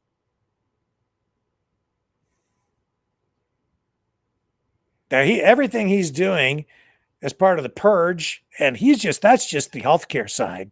Trump is purging every government department. He calls it cleaning house for transparency, but echoes Stalin bad data, purge the dissenters. Like Mao ideology, Trump's evidence. Vaccines aren't personal choice when outbreaks kill, I guess. Maybe that's what the message was. Is that true? I don't know. Yes, I do. They went way too far. And they didn't have the science to back it up then, but they did it anyway. Why do I feel like they're still kind of taking that same approach even now? And it's all politicized. The thing with those ostriches is not about those damn birds. It's about the politics. It's about the 51st state. It's about our food sovereignty, not in the way that they're telling you out of that farm. They want the Canadian food management policies, the non-tariff trade barriers that are in place because the call approach, the policies on culling birds on the U.S. side is changing because RFK Jr. has been pushing that, and they want Canada to fall into line with that. It's more about that than about any of the science. You want clean food? I'll tell you, really, a big part of the thing that's going on out there. Chickens have been selectively bred for many, many decades.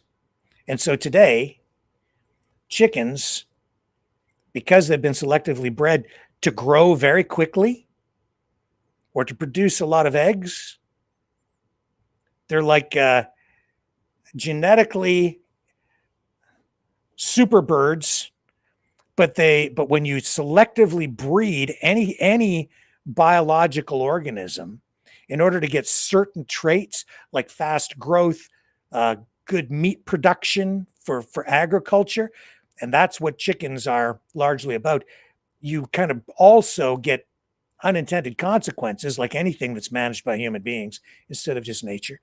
You breed out some of the immune system, and so they become more susceptible to diseases. That's one of the reasons, I think, if you go look up the studies, you'll see that that's one of the reasons chickens are so susceptible to bird flu, because over many decades they have immune systems that are not quite as robust, and then you have these evolving viruses that, when exposed to the chickens, it rips through entire populations of chickens, and they're decimated. Like 90% of them, 95%, they all die. Not like the ostriches, it's a little bit different. So, but that has been done in a more natural way through selective breeding, not through like genetic modification artificially or mRNA vaccines and things like that. But that's why the birds are so susceptible, that the chickens are so susceptible. But we're not vaccinating the birds. See, we don't vaccinate the chickens to combat the avian flu because we want our food supply in Canada to be clean. Down in the States, RFK Jr. has rubber stamped some research into the chicken vaccination programs. And the other thing that they're doing is, they're going to start taking those birds. From what I'm seeing, it looks like they're going to start taking birds that are infected with bird flu and just slaughtering them and feeding them to people anyway. Because if you cook it, they say that it can't transfer to humans. But I don't want to eat birds that have been infected with bird flu. And that's what's really on the line out of that farm in Edgewood, BC. It isn't really about the ostriches. It's about the damn chickens. And it's about agricultural, it's about these policies and how to manage avian flu. And they're controversial. And that should play out. But it's a Canadian issue on this side of the border. And you can consult with the U.S. side. But calling on President Trump to come and stop it, that's like an intervention. Totally inappropriate. And there's too much of that kind of call for U.S. intervention in Canada right now. It's very alarming. It's like they're stacking these issues one on top of the other, whether it's fentanyl, the manufactured drug crisis, which is not really quite true, or border security or immigration. Too many terrorists coming from Canada to the United States. James Bowder seeking political asylum for being politically persecuted. Ostriches.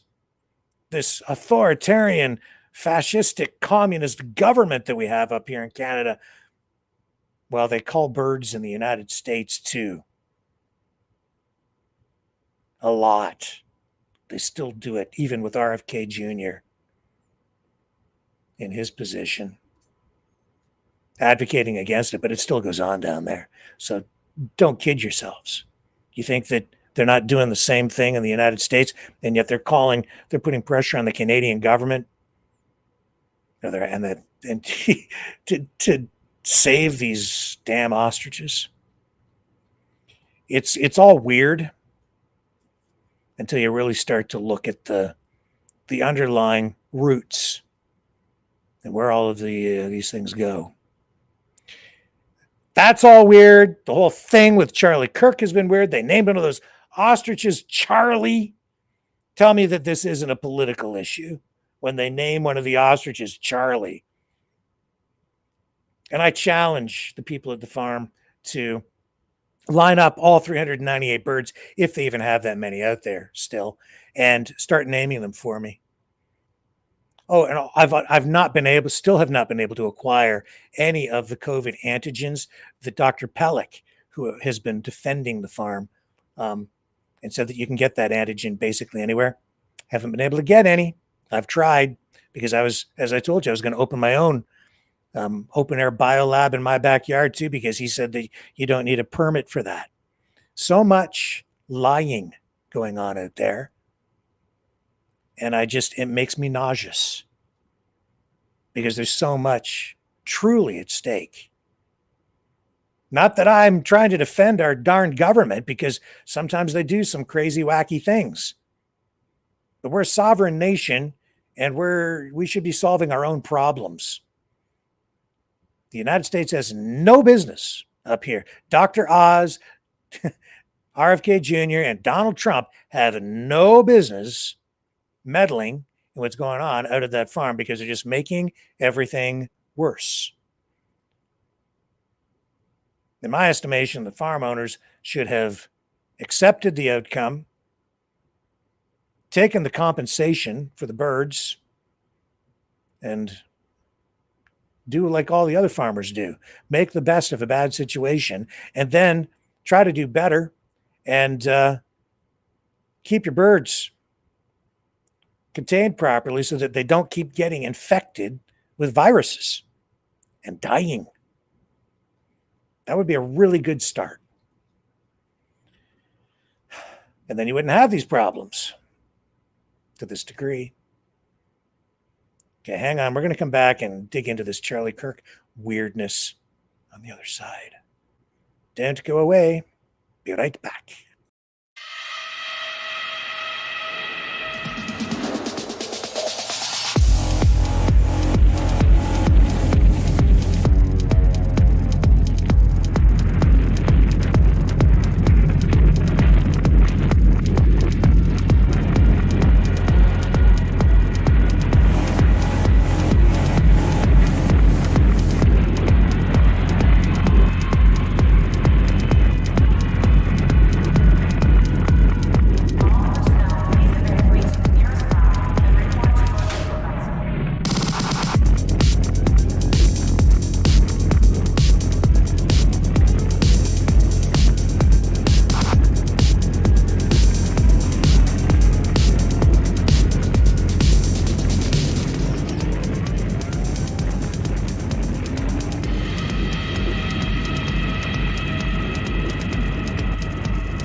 Maverick News.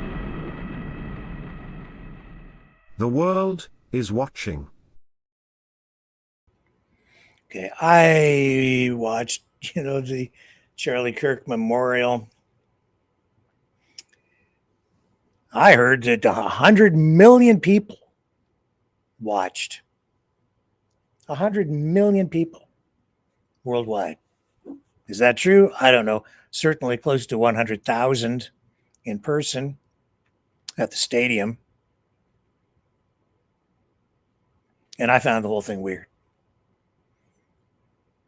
Everything about it just seemed really weird. It didn't feel like there was a lot of sadness, like I guess there sort of was, but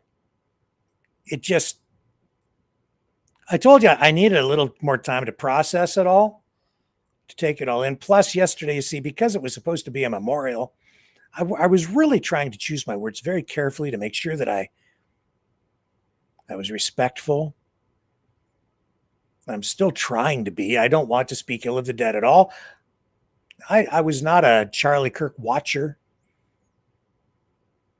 I know that sometimes he said things that were, in the view of some people, controversial. I didn't pay enough attention to him to form a strong opinion about him. But what I saw yesterday, one word kept coming to mind: exploitation.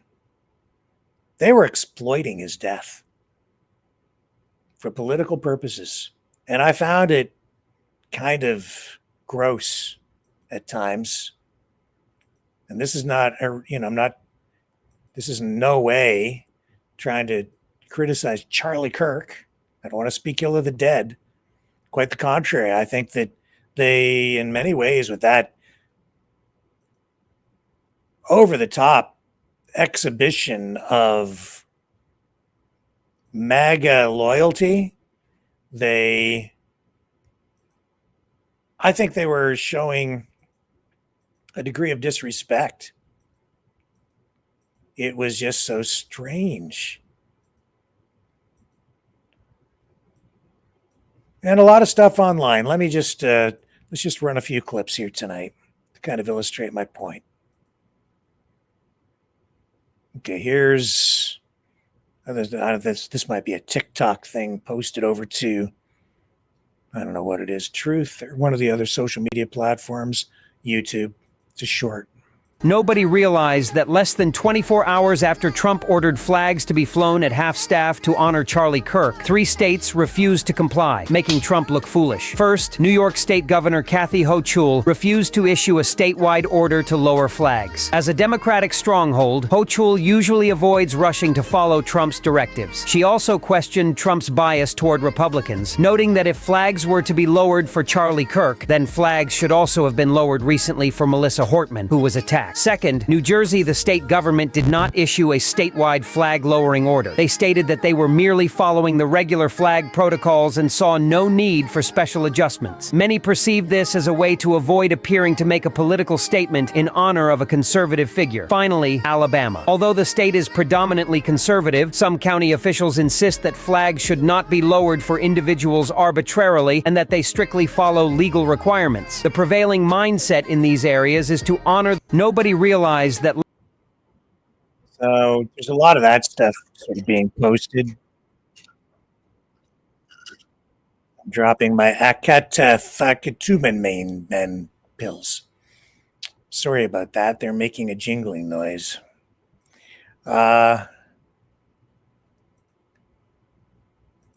other thing I found weird was this.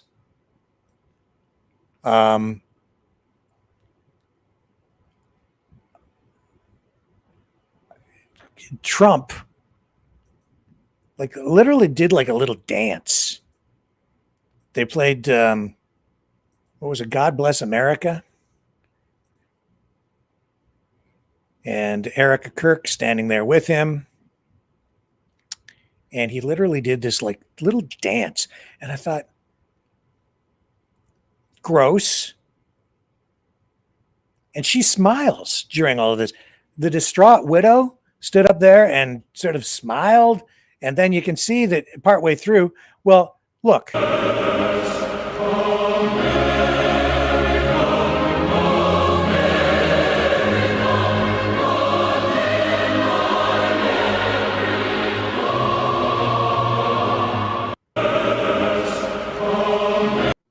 So she, right there, I'll put it up again. Then as she's smiling, and then she realizes I'm not supposed to be smiling. I'm supposed to be sad. So she bows her head. I don't know what her emotional state is.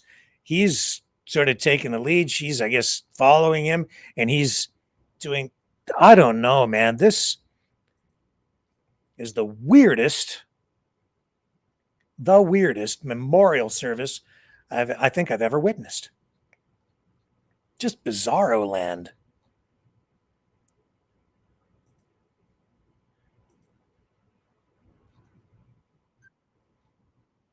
Bizarro. Okay, I'm going to take a little break. I'm going to come back. Got lots more here, but I need a moment to find a clip for you. So stay with me.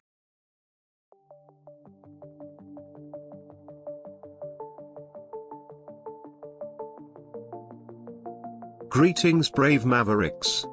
Our quest for truth continues. We go beyond fake news. Together we expose propaganda. Together we pull others out of rabbit holes. We are maverick thinkers. We are all unique individuals, defenders of individual rights and freedoms, credible, trusted, grounded in reality. Maverick News, Maverick News. Defending free speech, free speech. Donate at freedomreporters.com. Do it now.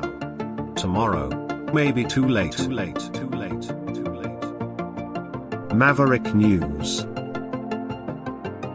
The world is watching.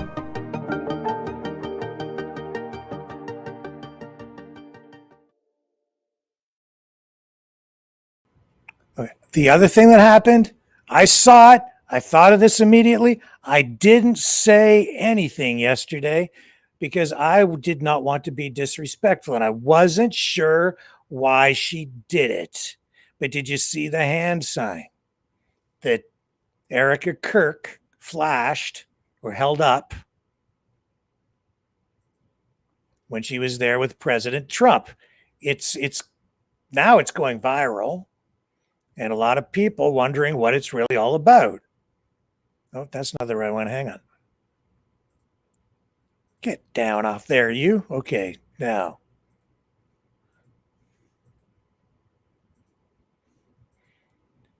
Some people are saying that, and this is why I didn't say anything yesterday, because some people are saying that she made the devil horn sign, and I didn't want to be the one to come right out and say it with her hands, with their fingers.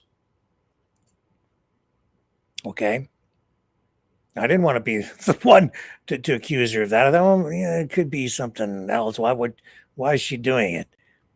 So some people are saying, oh, it's vile if, you're making this vile claim about Erica Kirk's hand signal sweeps internet in wake of Charlie Kirk Memorial.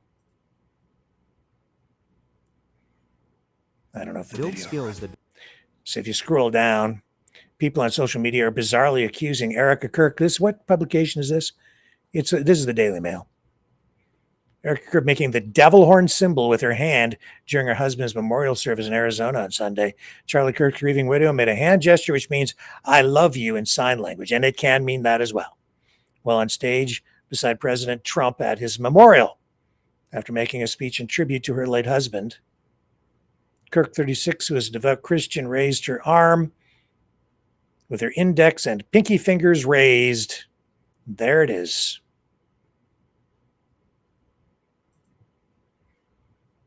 But it's also the devil horn sign. And as soon as she did it, I was like, oh my God, she's at a Christian revival, because I called it a revival yesterday. Today, I think in hindsight, even that isn't really an accurate description of what was going on out there yesterday. But there she is with that hand sign up in the air. And I thought, my God, what are you doing? Well, it could mean I love you. It could be the devil horns. It could be something else. It can mean several different things. But here's the thing. You think she doesn't know that? You think she doesn't know that people would know these things?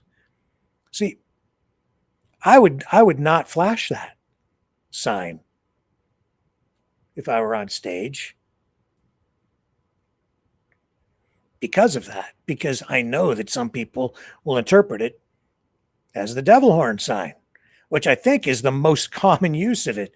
In fact, I also thought of this.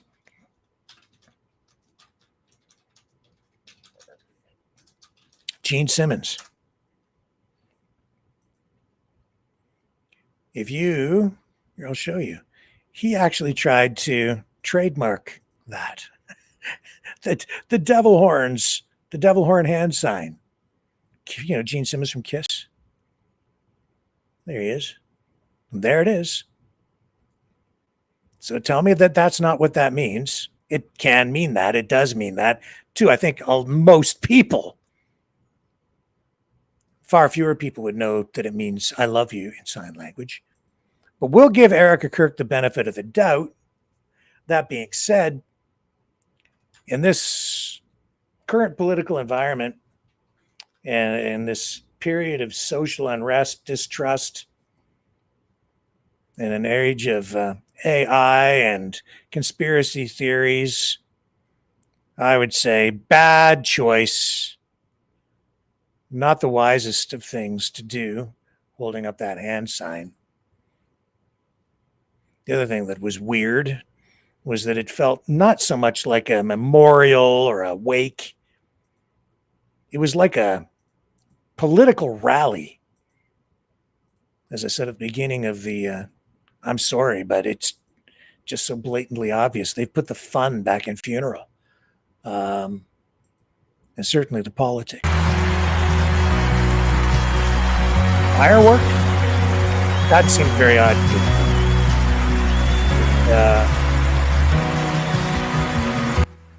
I'll pull the audio down so we don't get a copyright strike.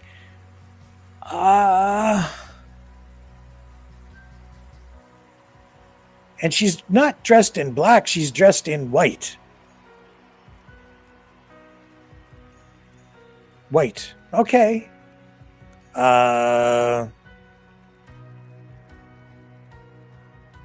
Personal choice. Benefit of the doubt again. But to me, very strange. And any way you look at this, it genuine or not, you can make your own assessment, but it's a show. Televised worldwide, 100 million people were told to watch this. That in itself, I think, is weird. Why such a massive response? Charlie Kirk wasn't even the top conservative influencer out there, but he certainly checks all the boxes for what would be needed, and what fits right now is a political martyr. And so they're making the most of it. They are, in my view, really exploiting his death. Again, I'm not speaking ill of the dead. Quite the opposite. I am saying, hey, we should be careful about what we're doing and how we react to these things, because they're using this to manipulate us.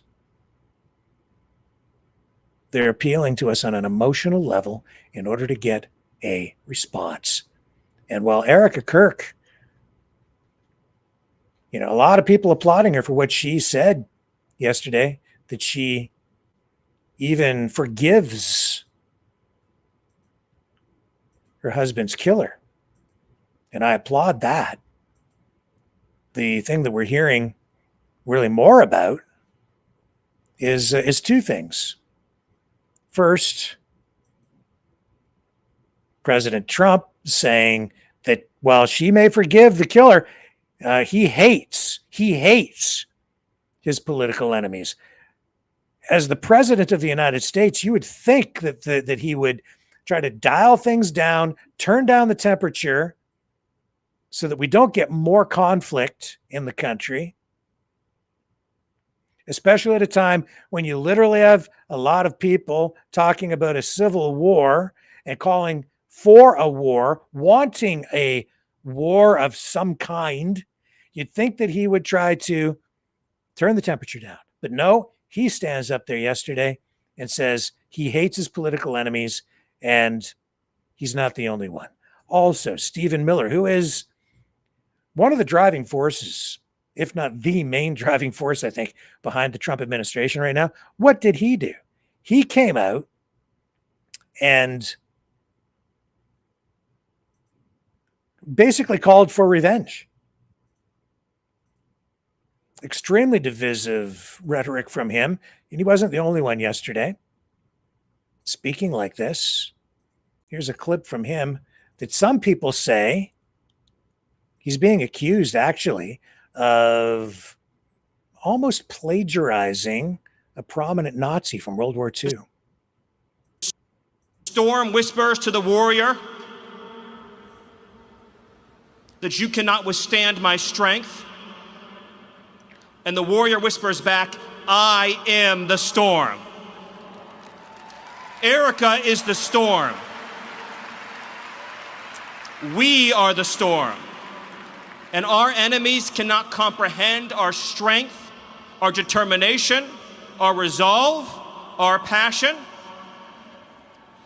Our lineage and our legacy hails back to Athens, to Rome, to Philadelphia, to Monticello. Our ancestors built the cities. They produced the art and architecture. They built the industry. Erica stands on the shoulders of thousands of years of warriors, of women who raised up families, raised up city, raised up industry, raised up civilization, who pulled us out of the caves and the darkness into the light. The light will defeat the dark. We will prevail over the forces of wickedness and evil. They cannot imagine what they have awakened. They cannot conceive of the army that they have arisen in all of us. Because we stand for what is good, what is virtuous, what is noble. And to those trying to incite violence against us, those trying to foment hatred against us, what do you have? You have nothing. You are nothing. You are wickedness, you are jealousy, you are envy, you are hatred. You are nothing. You can build nothing. You can produce nothing. You can create nothing. We are the ones who build. We are the ones who create. We are the ones who lift up humanity. You thought you could kill Charlie Kirk? You have made him immortal. You have immortalized Charlie Kirk. And now millions will carry on his legacy. Them's fighting words. That makes me nervous. And the other thing that makes me nervous is the way people have reacted to that. I go online, I see articles like this from people I think who are afraid of what's going on in the White House, as I am. I'm afraid. I don't like it. This is, I don't know what this publication, never heard of it before, newsbreak.com, raw story, a curation news site, I guess. Written by Travis Geddes, whoever that is. Scary as hell is the headline here. Onlookers horrified as Stephen Miller parrots Nazi speech. This is actually an article that has been rewritten, regurgitated, recycled by quite a number of outlets out there. And so everybody's accusing everybody else of being a Nazi of some kind. Stephen Miller, it says, delivered a venomous speech at right-wing activist Charlie Kirk's memorial service that bore a close resemblance to one given by a notorious Nazi leader at a similar event. According to reports, the White House Deputy Chief of Staff and top advisor to President Trump called on mourners to honor the slain 31-year-old by channeling their grief into action against their political enemies, using language that mirrored a 1932 speech given by Nazi propagandist Joseph Goebbels, the memory of 22-year-old paramilitary activist whose murder turned him into a fascist martyr. Quote, the day that Charlie died, the angels wept, but those tears had been turned into fire in our hearts, and that fire burns with a righteous fury that our enemies cannot comprehend or understand, Miller said, paying tribute to Kirk's widow, Erica. And the quote goes on, but I see Erica and her strength and her courage. I am reminded of a famous expression. The storm whispers to the warrior that you cannot withstand my strength, and the warrior whispers back, I am the storm. Erica is the storm.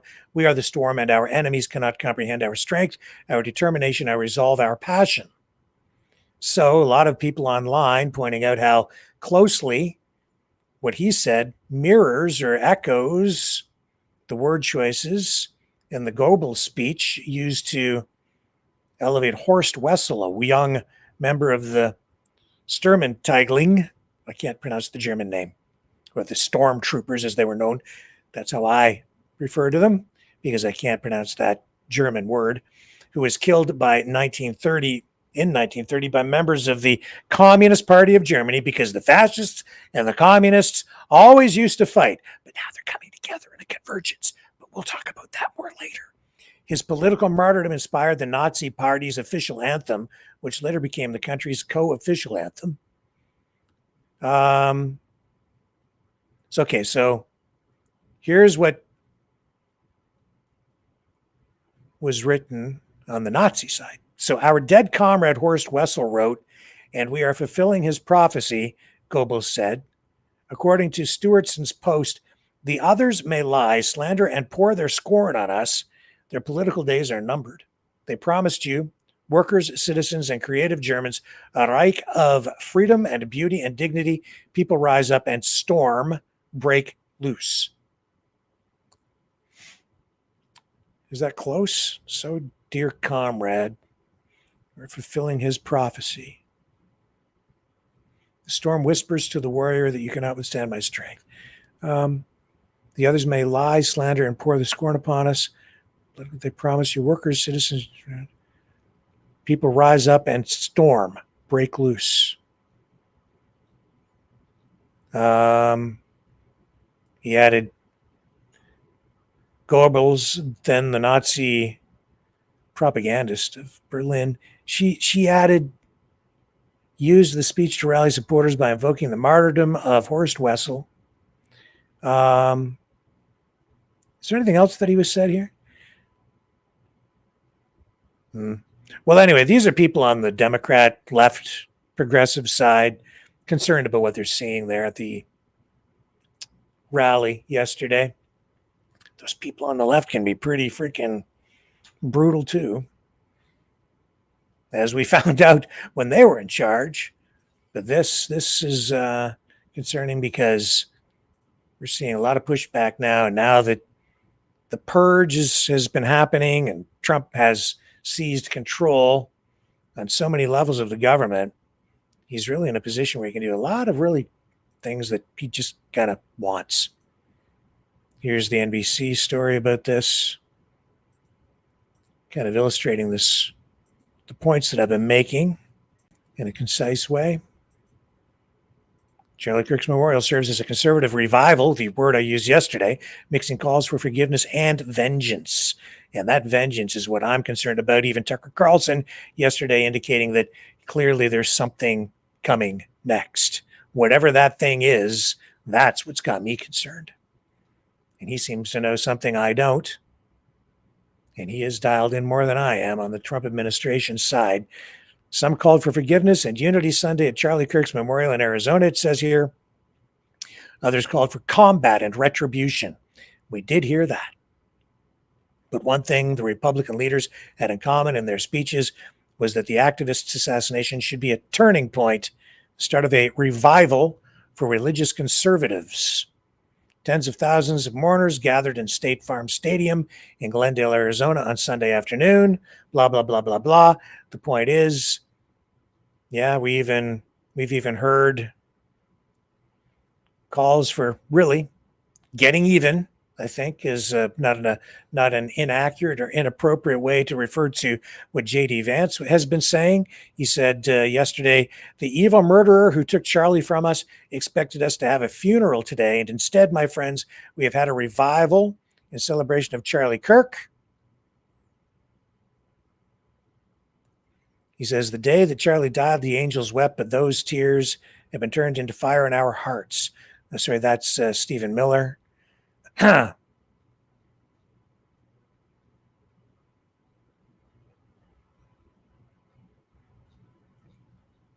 it was all kind of weird. And it's definitely a form of Christian nationalism, isn't it? It is. We run that promo on this program of Ronald Reagan saying famously, if fascism ever comes to America, it will come in the form of liberalism. I think that's what a lot of people at the rally yesterday, maybe even a lot of us around here, might believe, but I think you got it wrong. Because over the last couple of years, I've come to realize that if it's coming in the form of populism, and that's permitting this convergence of fascism and communism to create this new hybrid political ideology and movement, this new nationalism, this neo-nationalism, communo-fascism, authoritarian to the core. Confrontational, you bet. Dysfunctional, 1,000%. Can Trump hold it together? Maybe. Does it tie into Russia? Yes. China? Maybe. In a weird way.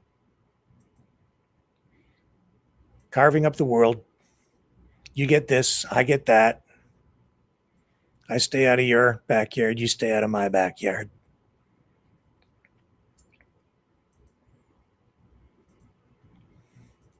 It's not about America first at all. It's just about America over here. We'll see. There's an old saying, too, that I think also holds true. There's no honor among thieves. There's also a degree of kleptocracy or a certainly an oligarchy, hierarchy that has become part of this Trump administration. And within that, you get a lot of jockeying for position, people wrestling for power. And we'll see if it works in America. Jimmy Kimmel, uncanceled, going to go back to work on Tuesday, according to Disney. It says here, Jimmy Kimmel's late night talk show abruptly pulled last week. Will be back Tuesday. The sudden suspension by ABC, owned by Disney, came after conservative complaints about comments Kimmel had made in the wake of the shooting of Christian activist Charlie Kirk. Last Wednesday, we made a decision, this is a statement from the company, to suspend production on the show to avoid further inflaming a tense situation at an emotional moment for our country. Is a decision we made because we felt some of the comments were ill-timed and thus insensitive. We've spent the last days having thoughtful conversations with Jimmy, and after those conversations, we reached the decision to return the show on Tuesday. And there has been a lot of pushback, growing amount of pushback, which I think is appropriate too, from people supporting Jimmy Kimmel and free speech. And I'm disappointed sometimes to see the people on the, not the left side, whatever this other side has become. It seems like a lot of people are over there cheering for censorship. And it's pretty clear to me that a lot of these folks who say they're for freedom aren't for freedom at all, and they're certainly not for democracy. They just want what they want. But when you're going down that road, that's just an illustration to me that you have given up on democracy because you just can't win. And you've come to realize that. So if you can't win at the polls and you're frustrated and you can't convince people to vote your way, well, then you just give up and you're just going to go take it. But I'm not into that.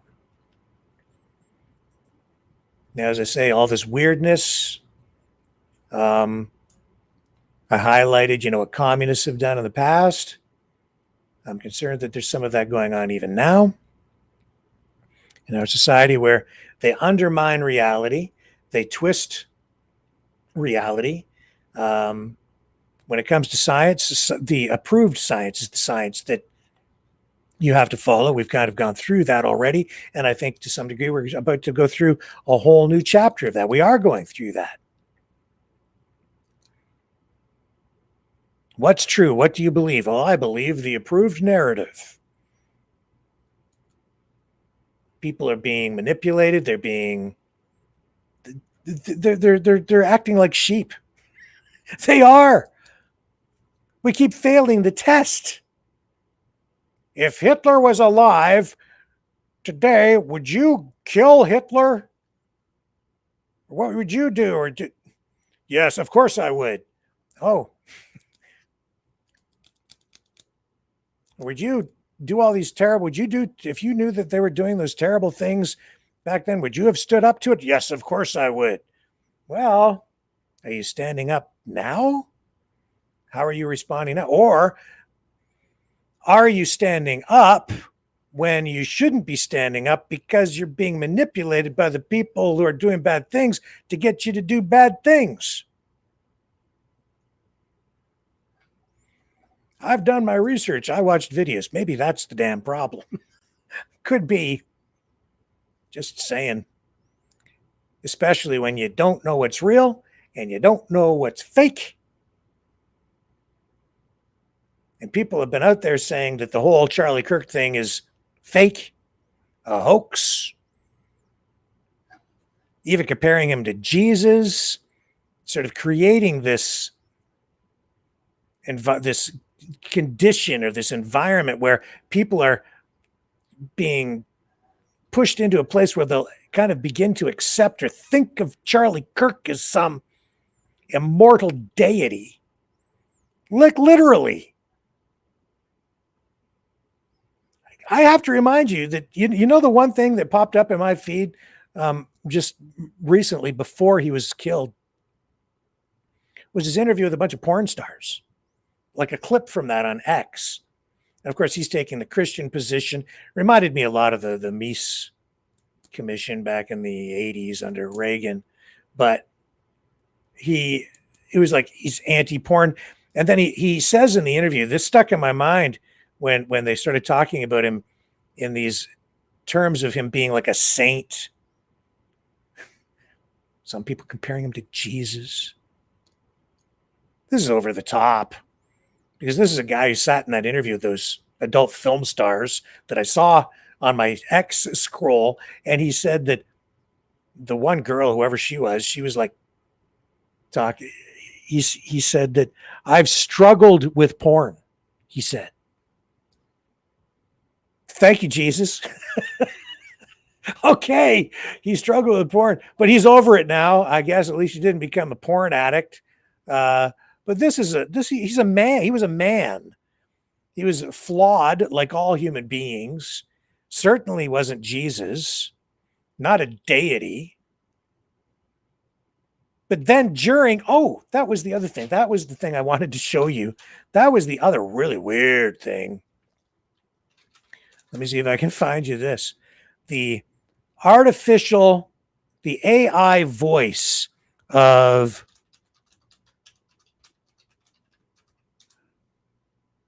he was reading a sermon or something.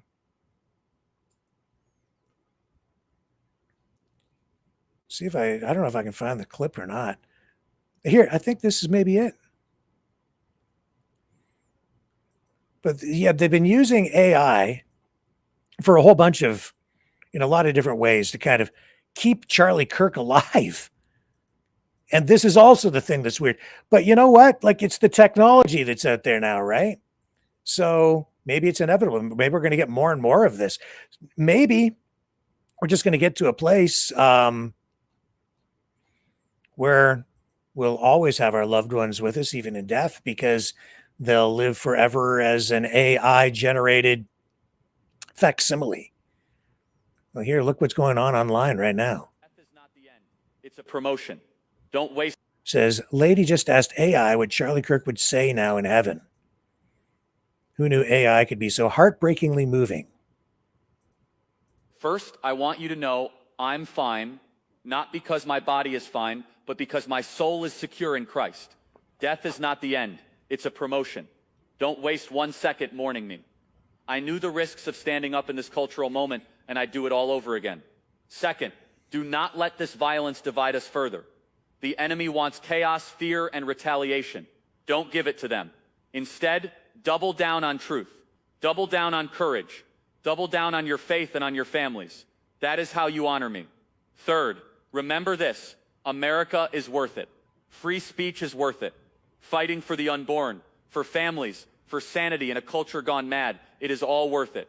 So dry your tears, pick up your cross, and get back in the fight. Do it with joy, do it with strength, and never ever let evil think it won. First, I want you to know I'm fine. Scroll down, what else we have? The man I never met. I don't want to do that. So, Israeli propaganda failed. This is a terrible trick to play. They are misusing AI to put self-serving political words in an assassinated man's mouth to promote themselves. Charlie Kirk did not even have these views when he passed away. This makes it even more devious. Let's listen. This is evil. Israel using AI to put words in a dead man's mouth for their own propaganda. This is evil. Israel using AI to put words in a dead man's mouth for their own propaganda. Don't worry about me. I'm in a better place now. But America and Israel, from this day on, will never be the same.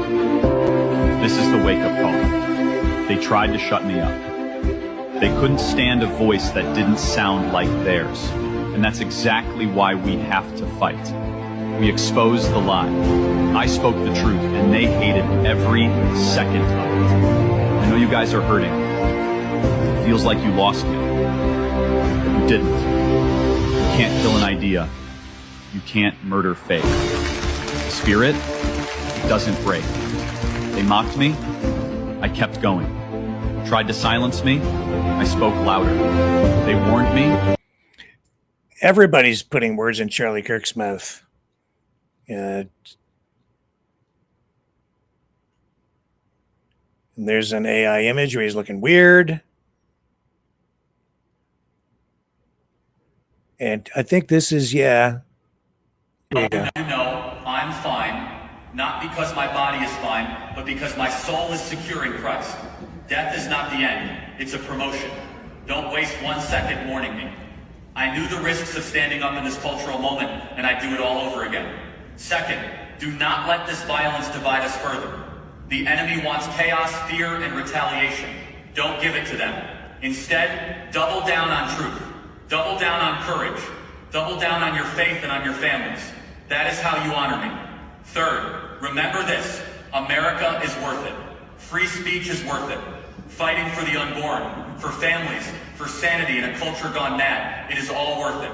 So dry your tears, pick up your cross, and get back in the fight. Do it with joy, do it with strength, and never ever let evil think it won. You know. So that was at the revival / what was it? Oh, memorial, where she wore white.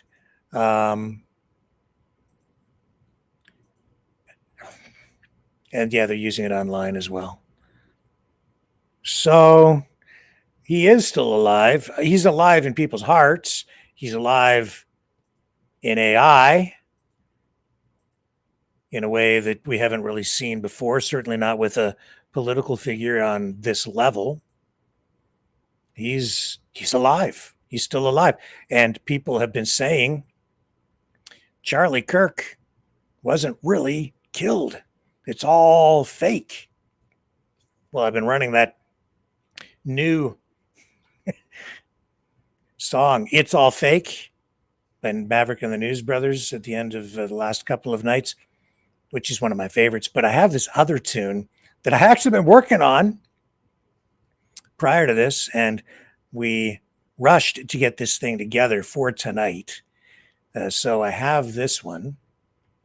Do you remember? Again, please do not take this the wrong way. This, I waited until today, till after the memorial, to try to be respectful. Oh, I should run this for you too. I forgot about this. Before I get to this, let me show you this clip, because this is just another example of how they are putting words in a dead man's mouth. This is an AI-generated Charlie Kirk talking about the reunification of Trump and Elon Musk at the memorial / MAGA Mania party in Glendale, Arizona yesterday. Yeah, it's been hard to watch today and unfortunate in some regards. And I love your take, which is both of these men deserve great credit for their contributions to help save civilization. Elon Musk bought Twitter, which of course became X a couple years ago, which liberated speech. And then, of course, President Trump built the most amazing political movement we've ever seen. He was shot, almost shot again. He was impeached twice. He was facing 700 years in federal prison. And he was so clear about not surrendering and not backing down and not giving up. I will say it's a tough thing to watch, this public feud. I actually think they're going to reconcile at some point, though, because deep down, I would like to believe they both want the same thing. Yeah, it's been hard to watch today, and unfortunate in some regards. And I love your. Pull that off.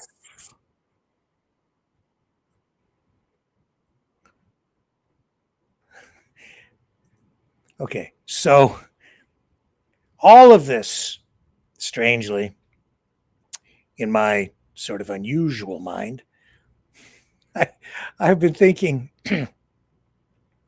with all these people saying that it's all a hoax, that Charlie Kirk wasn't really killed, that Tyler Robinson, there's no way that he could have done it, and other people on the other side, they're saying, oh no, it's all transgender people, they're all to blame, or it's all liberals. But some people saying Charlie Kirk is still alive. There are people out there who really believe it. And then I thought, and I can't blame them, because there's so many holes in the FBI investigation. I could drive a Mack truck through one, like a freedom trucker, in search of the truth, because they're giant holes. Well, you remember, let me see if I can find this here. Probably just Google it again. Do you remember that movie, Weekend at Bernie's? Here. It was such a dark comedy. The first one was funny. The sequel was really, I thought, terrible. You remember that? Weekend at Bernie's. Let's pull up the Wikipedia page on it. It tells the story of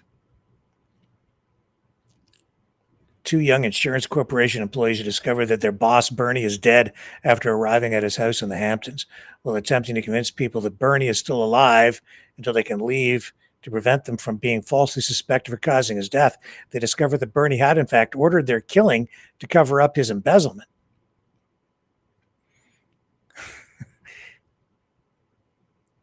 It was a dark comedy. It was weird. And then they take him around and they take his body around and as though he's still alive. And they take him and they party with him. And it is creepy, but it was a funny film. So I was thinking about this and how distasteful and gross the whole, I'm sorry, but that memorial, it was just too over the top. It was too full of fireworks. It was too much of like a political rally. And even Donald Trump, it was just about the politics. He talked about Charlie Kirk. He did. But it was just so much politics. And it was more like a MAGA rally, a MAGA party for the MAGA maniacs. So I thought, well, he's probably still alive. He's probably still alive. And they had a hell of a party. It was like Weekend at Charlie's. I couldn't resist. And I'm not commenting on Charlie. I'm commenting on the people who are exploiting him politically. And for other reasons, for religious reasons, whatever the reasons might be, for their own national sovereignty, the future of Israel, whatever it might be, or Palestine. Everybody wants a piece of Charlie. And it's pretty gross. Even his widow stood up there and mentioned that she's the new CEO of Turning Point USA. Okay, again, give you the benefit of the doubt. Some of it just seemed a little weird. So that brings me to our final element of tonight's broadcast. The new song, the newest song, which I saved for the day after the memorial, out of respect for somebody who has left an incredible mark on America and the world, to be sure, who has been killed in a horrific and terrible manner, but whose death, whose life, whose words, as we sit here tonight, are being exploited.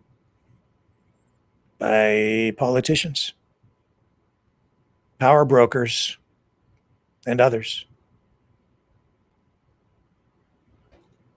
I'll see you guys back here tomorrow night, 7 p.m. Eastern. Here's Weekend at Charlie's. Maverick and the News Brothers. Catch you on the flip side. He's not gone. He's just gone party mode.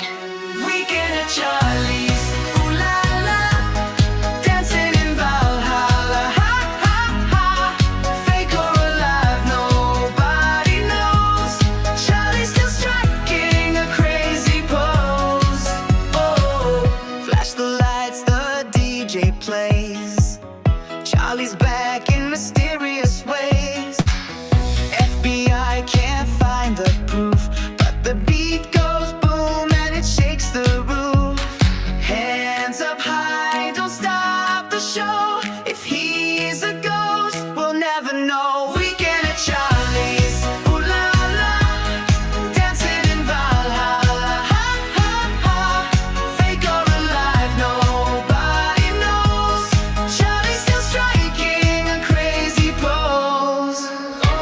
Charlie, Charlie, where'd you go? Valhalla disco, let's reload. Spin that rumor, play that beat. Weekend at Charlie's, move your feet. Weekend at Charlie's, ooh la la. Living forever in a big hurrah. Fake or alive, nobody knows. But Charlie keeps dancing, strike that pose. Weekend at Charlie's, ooh la la.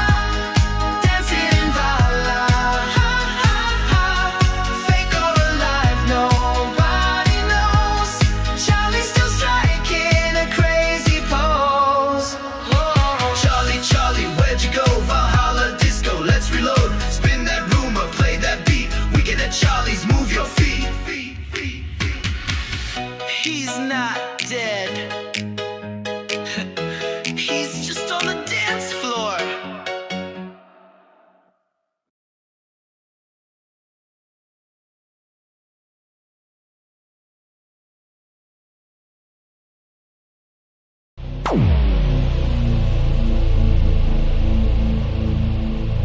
This has been a Maverick Multimedia production.